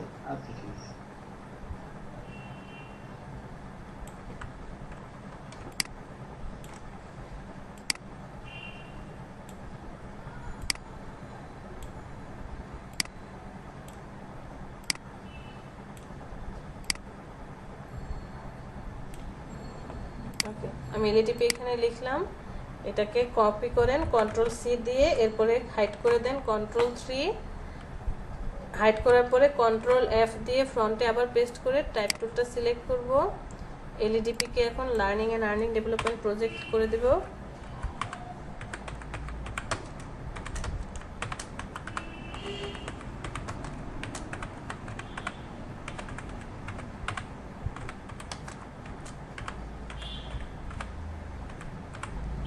ম্যাম হাইড করার শর্টকাট কি বললেন? কন্ট্রোল 3 ফার্স্ট ক্লাসটা, ইলাস্ট্রেটরের প্রথম ক্লাসটা আবার মনোযোগ দিয়ে দেখবেন। কন্ট্রোল 2 দিয়ে লক করি, কন্ট্রোল 3 দিয়ে হাইড করি, কন্ট্রোল অল্টার 2, হ্যাঁ মনে আছে, শুনতে আমি ভুল করছি। কন্ট্রোল অল্টার 3 দিয়ে আমরা কি করছি, আনহাইড করে দিচ্ছি। Okay, আমরা এটাকে এখন ভিতরের দিকে নিয়ে যাব, এই পয়েন্টটা ধরবো, ভিতরের দিকে ধাক্কা দিলাম, জাস্ট ওরে মুভ করাবো।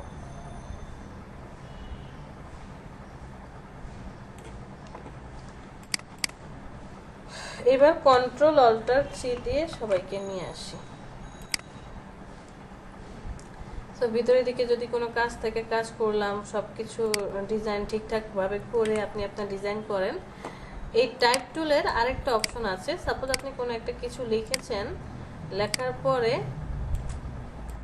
একদম ফটোশপে দেখে আসছিলেন না, ওই যে টাইপের পাশে টি নিচে একটা অ্যারো চিহ্ন, এখানে ক্লিক করলে কি হচ্ছে, মেক উইথ র্যাপ, এটা সিলেক্ট করেন এই র্যাপে, তাহলে র্যাপের যে অপশনগুলো আছে সেই অপশনগুলো চলে আসবে। ওটা কোথায় পাবেন, ইফেক্ট, ইফেক্ট থেকে র্যাপ, র্যাপ থেকে যে আর্ক অ্যাক্টিভ করে দেন, প্রিভিউ অন করেন, ফটোশপে যা যা দেখে আসছিলেন সব এখানে পেয়ে যাবেন। হরিজন্টালি নাকি ভার্টিক্যালি কোনটা কাজ করতে চাচ্ছেন সব এখানে আছে, বাট একটু ভিন্ন। ইফেক্ট, ইফেক্ট থেকে এই যে এটা এখান থেকে বের করতে হবে। শুধু টেক্সট না, আপনি শেপের মধ্যেও কাজটা করতে পারবেন, শেপ অনুযায়ী।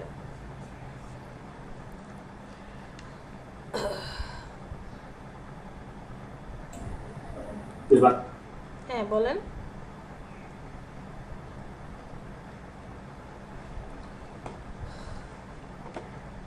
টাইপ টুলের পরে আছে, হ্যাঁ কেউ কিছু বলবেন?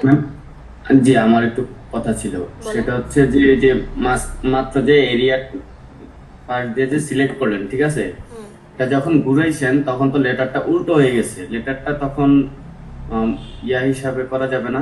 কোথায় উল্টো হলো, আমি তো দেখি সোজাই আছে। আপনি একটা বৃত্ত নিয়ে আবার টাইপ টুলটাই করেন, এটা না, এটা না, বৃত্ত নিয়ে টাইপ টুল যখন এলইডিপি লিখছিলেন। আমি লিখছি, সমস্যা নেই।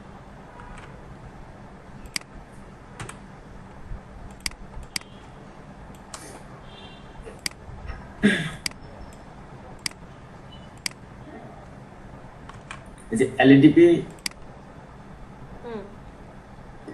নিচে ঘুরান, নিচের দিকে আনেন এলইডিপিটাকে।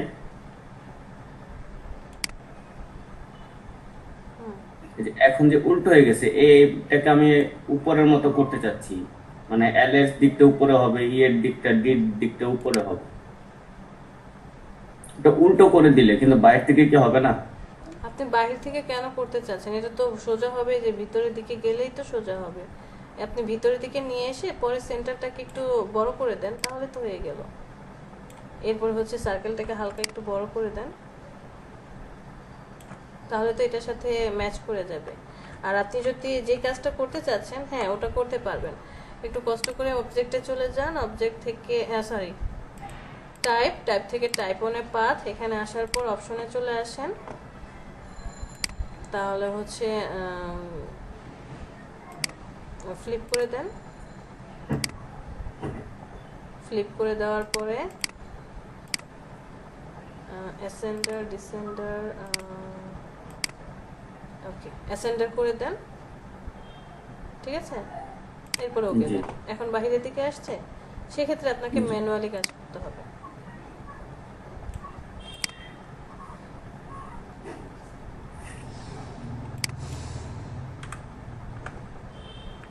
আচ্ছা, আর মেন কথা হচ্ছে আপনি যত বেশি জিনিসগুলো নিয়ে প্র্যাকটিস করবেন, আসলে একদিনে তো এইভাবে বোঝা পসিবল না, প্রত্যেকটা জিনিসই ধরে ধরে কাজ করতে হবে। যত বেশি প্র্যাকটিস করবেন তত বেশি আমরা এই জিনিসগুলো আয়ত্ত করতে পারবো। সেগমেন্ট টুলে যদি চলে যাই, সেগমেন্ট টুলটাতে চলে আসি। আচ্ছা, আমরা আজকে হচ্ছে তাহলে এগুলো আর দেখতে পাচ্ছি না, সেগমেন্ট পর্যন্তই থাক। টাইপ টুল, ডিটেলস, সেগমেন্ট টুল নিয়ে পর্যন্তই থাকবো। 5টা সেগমেন্ট টুল দেখছি, লাইন, আর্ক, স্পাইরাল, গ্রিড আর হচ্ছে রেক্টেঙ্গুলার গ্রিড, পোলার গ্রিড।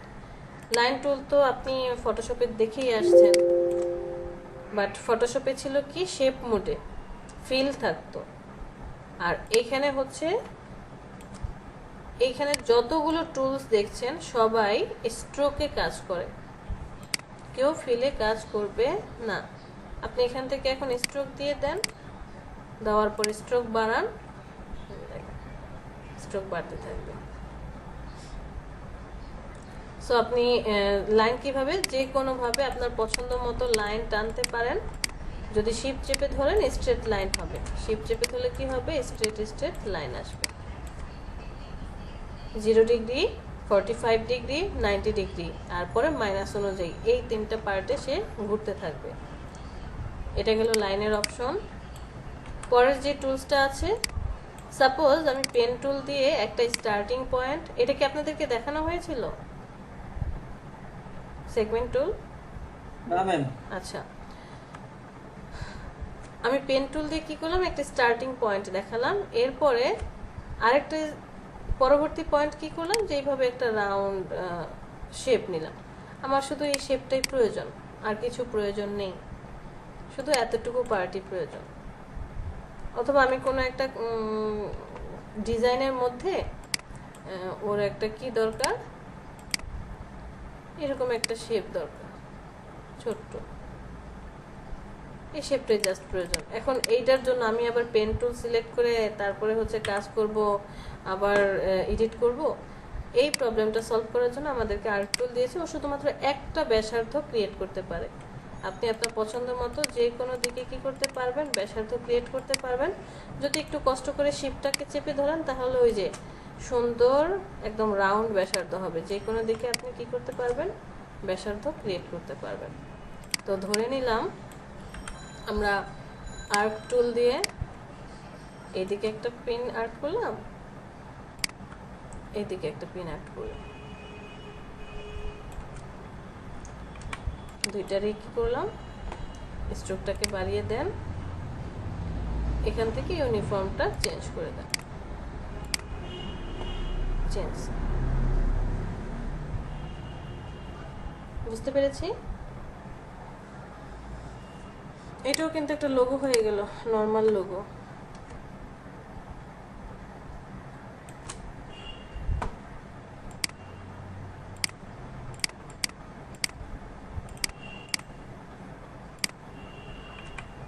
এই দুজনকে পরে সিলেক্ট করেন, কন্ট্রোল জি গ্রুপ করে দিয়ে মিডল অ্যালাইনমেন্ট করে দেন। অ্যালাইনমেন্টে গিয়ে 2 নাম্বার 5 নাম্বার অ্যালাইনমেন্ট। ম্যাম এক ক্লিক করে কন্ট্রোল জি দিয়ে সবসময় গ্রুপ করতে হবে। কন্ট্রোল জি দিয়ে গ্রুপ অথবা রাইট বাটনে ক্লিক করেও গ্রুপ করা যায়। এই যে দেখেন আমি রাইট বাটনে ক্লিক করে যে গ্রুপে সিলেক্ট করলে গ্রুপ হয়ে গেল, এরা এখন একটা গ্রুপ। বাট কিছুক্ষণ আগে এটা ছিল না, কিছুক্ষণ আগে এরা সিঙ্গেল সিঙ্গেল ছিল, আর যখনই গ্রুপ করে দিয়েছি ওরা একটা হয়ে গেছে। এই দেখুন, আবার রাইট বাটনে ক্লিক করে আপনি আনগ্রুপ করে দিতে পারেন। এটাকে সিলেক্ট করেন, এটা অলরেডি গ্রুপ আছে, আনগ্রুপ করে দেন সিঙ্গেল। সো আপনি সূত্র ব্যবহার করতে পারেন অথবা ম্যানুয়ালি কাজ করতে পারেন। তারপরে যে টুলসটা আছে স্পাইরাল টুল। স্পাইরাল টুলটা হচ্ছে আপনি যদি গোল্ডেন রেশিও ইউজ করে লোগো ডিজাইন করেন, তারপরে হচ্ছে বিভিন্ন ধরনের ব্যাকগ্রাউন্ড ডিজাইনের জন্য হবে, কোনো 3D মডেলিং করতে চাচ্ছেন, সামটাইমস এই টুলসটা ব্যবহার করা হয়। এটা হচ্ছে ওয়ান কাইন্ড অফ কয়েলের মতো, আমরা বাসায় যে কয়েল, এই দেখেন কয়েলের মতো কি আসে, চিহ্ন আসে বিভিন্ন ধরনের। আবার আপনি যদি প্যাটার্ন ডিজাইন নিয়ে কাজ করেন বা মান্ডালা ডিজাইন নিয়ে কাজ করেন ইন ফিউচারে, যে এই সেক্টরটা নিয়ে, টেক্সটাইল যে সেক্টরটা, এই সেক্টরটা নিয়ে কাজ করব বা ইন্টেরিয়র ডিজাইনে চলে যাব, এই টুলসগুলো খুব ব্যবহার করা হবে বিভিন্ন ধরনের ওই যে আঁকিবুকি করার জন্য। ওয়ালপেপার ডিজাইন করার জন্য। তো আমরা কি করতে পারি যে বিভিন্ন ধরনের শেপে আপনি শেপ ক্রিয়েট করতে পারবেন। আর যদি জাস্ট একটা ক্লিক করেন, প্রত্যেকটা টুলস, এখানে যতগুলো টুলস দেখছেন ইচ অ্যান্ড এভরি টুলসেরই কি আছে, নিজস্ব একটা প্যানেল আছে। জাস্ট একটা ক্লিক করলে প্যানেল আসবে। এখানে রেডিয়াস কত, রেডিয়াসটা হচ্ছে এই যে সেন্টার থেকে যে প্যাচটা হয়ে এই পর্যন্ত, এই রেডিয়াসটা বোঝাচ্ছে। ডিকে মানে হচ্ছে এই প্যাচটা কি হবে, যত বেশি দিবেন প্যাচ তত কমতে থাকবে।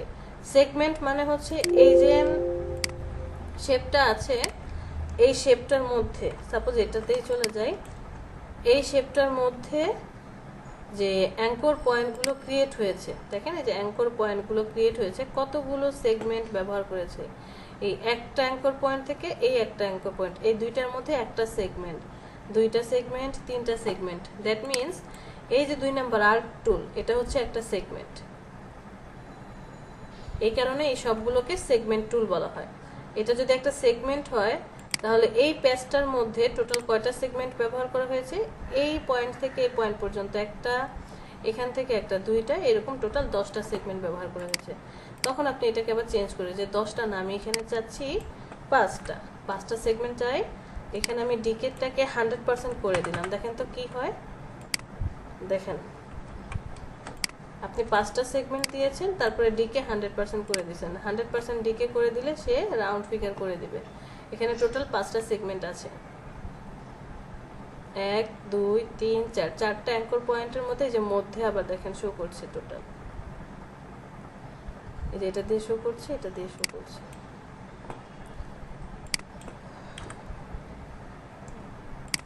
কি ঝামেলা।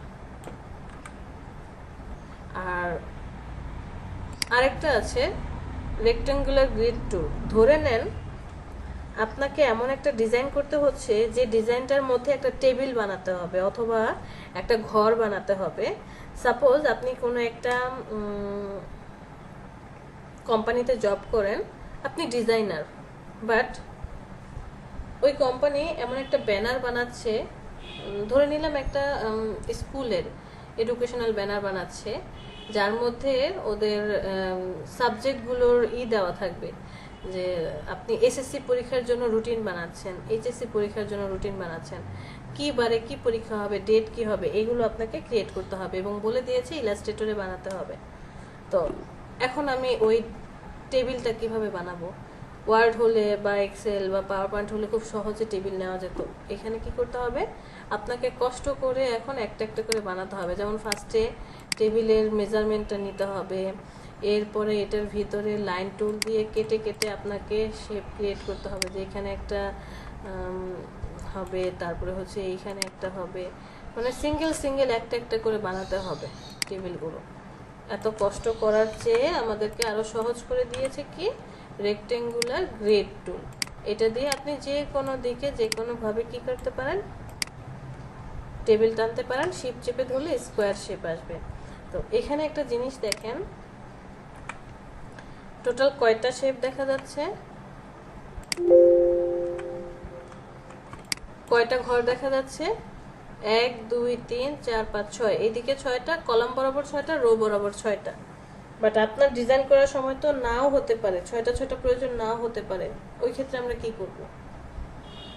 ধরেন আমার ডিজাইন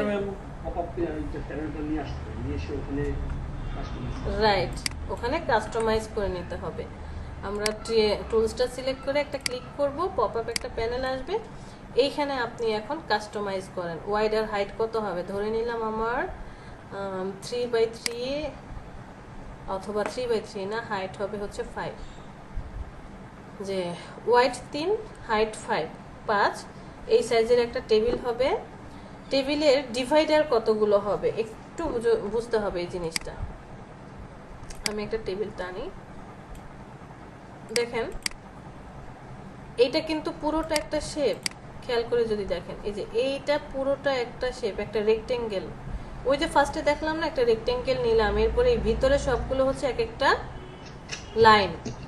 লাইন টেনে টেনে কাজ করেছে। সো এই বড় শেপটাকে বা টেবিলটাকে, আপনি যে টেবিলের মানটা বসাচ্ছেন 3x5, এই 3/5টাকে কলাম বরাবর কতগুলো ডিভাইডার দিলে 6টা ঘর আসবে? টোটাল 5টা ডিভাইডার দিলে 6টা ঘর আসবে। রো বরাবর কয়টা ডিভাইডার দিলে 6টা ঘর আসবে? 5টা ডিভাইডার দিলে 6টা ঘর আসবে। সো আপনি যখন এই শেপটা ক্রিয়েট করছেন, কি বলেছি, ওয়াইড হবে 3, হাইট হবে 5। এটা হচ্ছে আপনার টেবিল। এই টেবিল বরাবর আমি চাচ্ছি কলাম বরাবর, মানে লম্বালম্বি টোটাল 5টা ঘর হবে।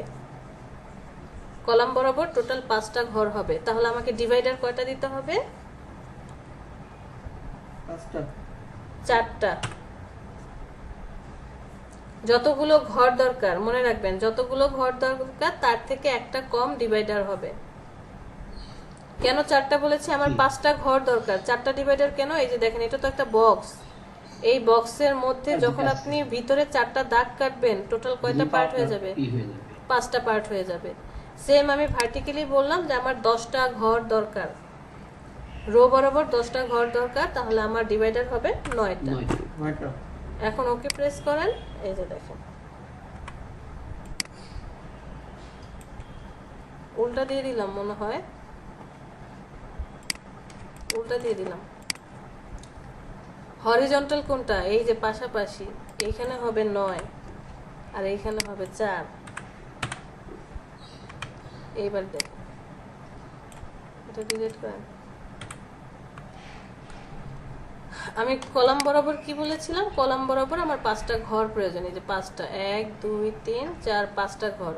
এই বক্সটাকে 4টা ডিভাইডার কেটে 5টা ঘর বানিয়েছে। ঠিক তেমন রো বরাবর 10টা ঘর দরকার, 9টা ডিভাইডার দেওয়াতে 10টা ঘর হয়েছে। এখন আপনার তো এমন হতে পারে যে এই সামনের ঘরটা এত বড় দরকার নেই, ছোট করতে হবে। তাহলে আপনি জাস্ট এটাকে কি করেন, একটু কষ্ট করে রাইট বাটনে ক্লিক করে আনগ্রুপ অথবা সূত্র প্রয়োগ করেন, Ctrl+Shift+G, আনগ্রুপ করে দেন। দেখেন এই প্রত্যেকটা আলাদা আলাদা, প্রত্যেকটা জিনিস আলাদা আলাদা। ওই যে আপনার কষ্ট করে লাইন টুল টেনে টেনে বানাতে হবে, এই কাজটা সহজ করে দিয়েছে এই টুলসটা। সো আমার এই টুলটাকে কি করতে হবে, যে এখানে শুধু সিরিয়াল নাম্বারগুলো হবে, 1 2 3 4 করে সিরিয়াল নাম্বার। এই ঘরের নাম হবে, পরের ঘরটাতে আমি এইভাবে একটা ডিভাইডার অ্যাড করলাম, যে এখানে একটা ডিভাইডার হবে, কারণ এই যে এখান থেকে আমি একটা শেপ এই ঘরে এসে হয়তো বা 2টা ডিভাইডার, এখানে একটা সংখ্যা, এখানে বাংলা প্রথম পত্র, বাংলা দ্বিতীয় পত্র, এখানে হয়তো বা ম্যাথ, এখানে ইংরেজি, এরকম কিছু একটা। কাজ শেষ। আপনি এদের সবাইকে আবার গ্রুপ করে দেন।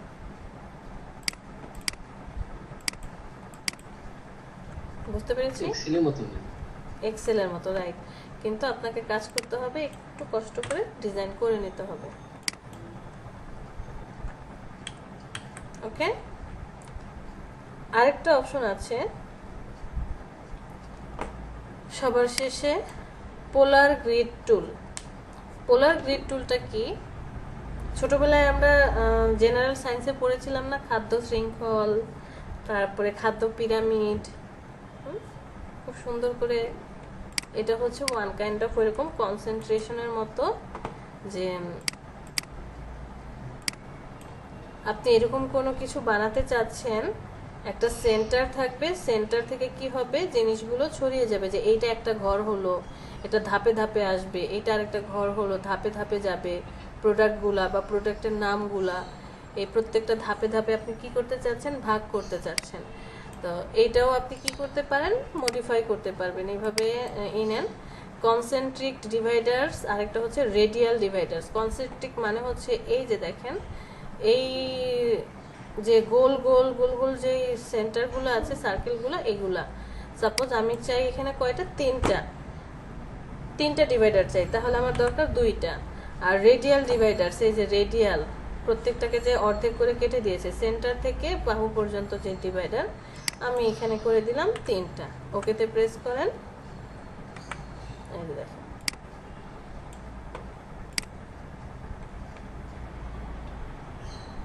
ওকে।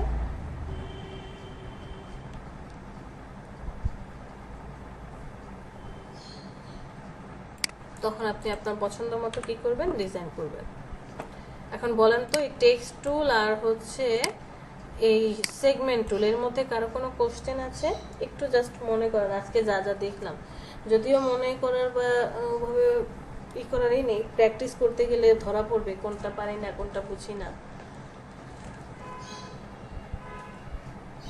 তারপরে এতক্ষণ যা যা দেখলাম এর মধ্যে কারো কোনো কোশ্চেন আছে কিনা? ম্যাম আমার একটা প্রশ্ন ছিল। হ্যাঁ বলেন। কালকে যে আপনি কাজটা দিয়েছিলেন কার্টুন তৈরি করার জন্য, আমি একটা পান্ডা তৈরি করছি, কিন্তু আগে যেমন পান্ডার ফেসটা দিছি, তারপরে চোখ দিছি, নাক দিছি, শেষে কান দিতে যে কানটা তো পান্ডার কানের শেপটা পিছনে, মাথার পিছনে দিতে পারি না, এটা উপরে হয়ে থাকে। এই শেপটা কি পিছনে কিভাবে দেওয়া যায়? ওকে, আপনি একটা শেপ ক্রিয়েট করেছেন, সেই শেপটার পিছনে একটা কান নিতে চাচ্ছেন। ধরে নিলাম আমি সার্কেলটাই নেই,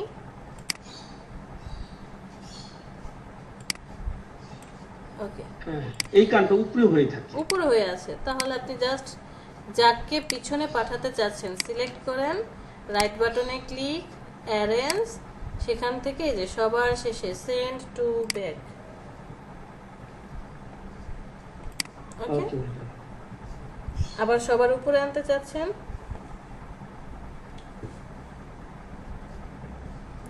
সবার উপরে আনতে যাচ্ছেন, রাইট বাটনে click, arrange, bring to font.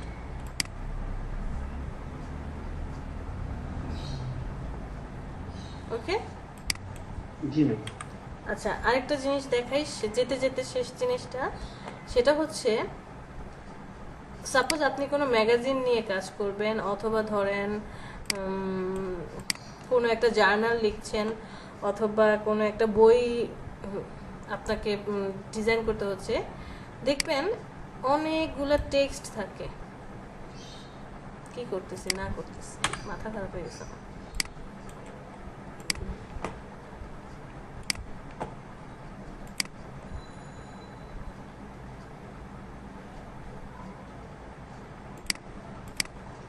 অনেকগুলো টেক্সট থাকে, আমি এরকম একটা টেক্সট নিলাম,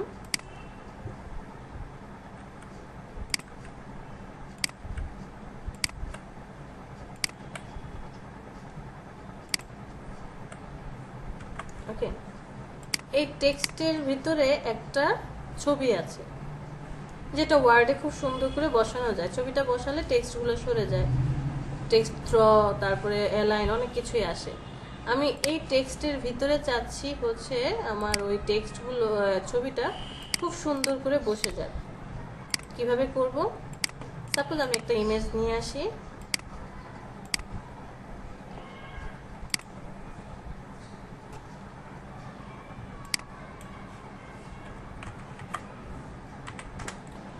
একটা পিএনজি ইমেজ নিয়ে আসবো সর্বপ্রথম।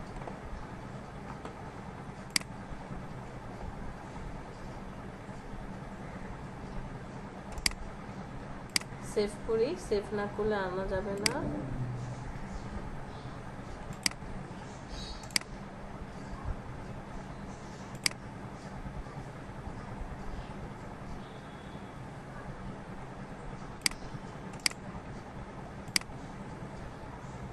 আর এবার হচ্ছে একটা জেপিজি ছবি নিব।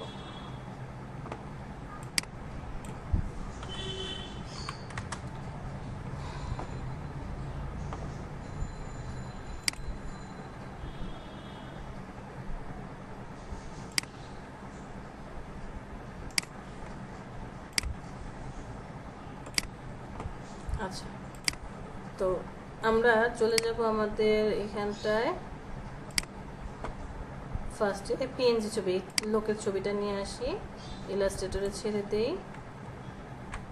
মনে রাখবেন যখন কোনো ইমেজ আপনি ইলাস্ট্রেটরে নিয়ে আসবেন, নিয়ে আসার পর এরকম একটা ক্রস চিহ্ন দেখা যাবে, একে আপনি সাথে সাথে কি করবেন, এমবেড করে দিবেন। এই যে এখানে এমবেড পাবেন, উপরে কন্ট্রোল প্যানেলে এমবেড করে দিবেন। কারণ আপনি যদি এমবেড না করেন, পরবর্তীতে যখন এই ডকুমেন্টটা ওপেন করবেন এই ছবি খুঁজে পাবেন না, বা অন্য কাউকে পাঠাচ্ছেন, তার পিসিতে যখন ওপেন করবে সে তখন এই ছবিটা খুঁজে পাবে না।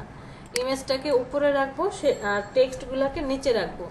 আমরা চাচ্ছি যে এই ইমেজের, এখন দেখেন ছবিটা উপরে আছে, আর টেক্সটগুলো নিচে দিয়ে চলে গেছে, নিচের অনেকগুলো লেখা দেখা যাচ্ছে না। আমি চাই ছবিটার চারপাশ দিয়ে টেক্সটটা কি হোক, ঘুরে যাক।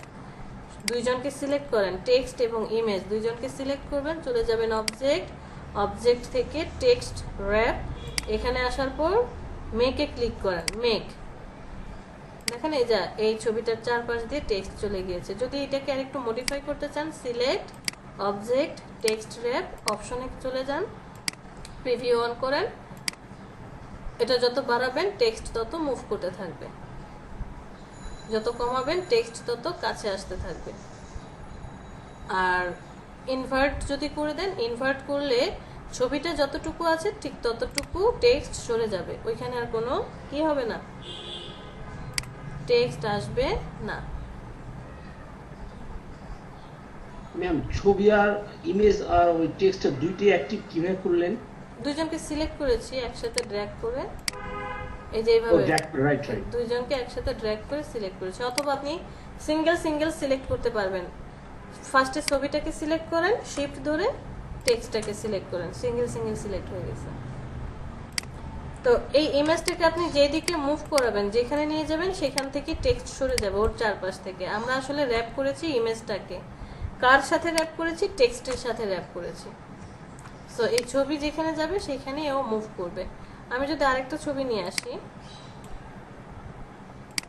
ওই যে এই ছবিটাকে নিয়ে আসি, এটাকে আনলাম, এমবেড করে দেব, ছোট করে দেব। এটা কিন্তু দেখেন টেক্সটের উপর দিয়ে চলে গিয়েছে, কাজ করছে না। তাহলে আবার কি করবেন, ছবিটাকে আর টেক্সটটাকে সিলেক্ট করেন, অবজেক্ট, র্যাপ, মেকে ক্লিক করেন, দেখেন যে র্যাপ হয়ে গেছে। এখন এই ছবিকে যেখানে সরাবেন সে সেদিকে কি করবে, মুভ করতে থাকবে। আর জেপিজি ইমেজ আনলে কি হবে, জেপিজি ছবি তো জেপিজি ইমেজ, ছেড়ে দেন, এমবেড করেন, ছোট করেন, একেও আমরা কি করলাম, একসাথে সিলেক্ট করে অবজেক্ট, টেক্সট র্যাপ, মেক। এই যে দেখেন এই ছবির চারপাশে টেক্সট চলে গিয়েছে, যে আপনি যেখানে যেখানে মুভ করবেন সেখান থেকে টেক্সট সরে যাবে।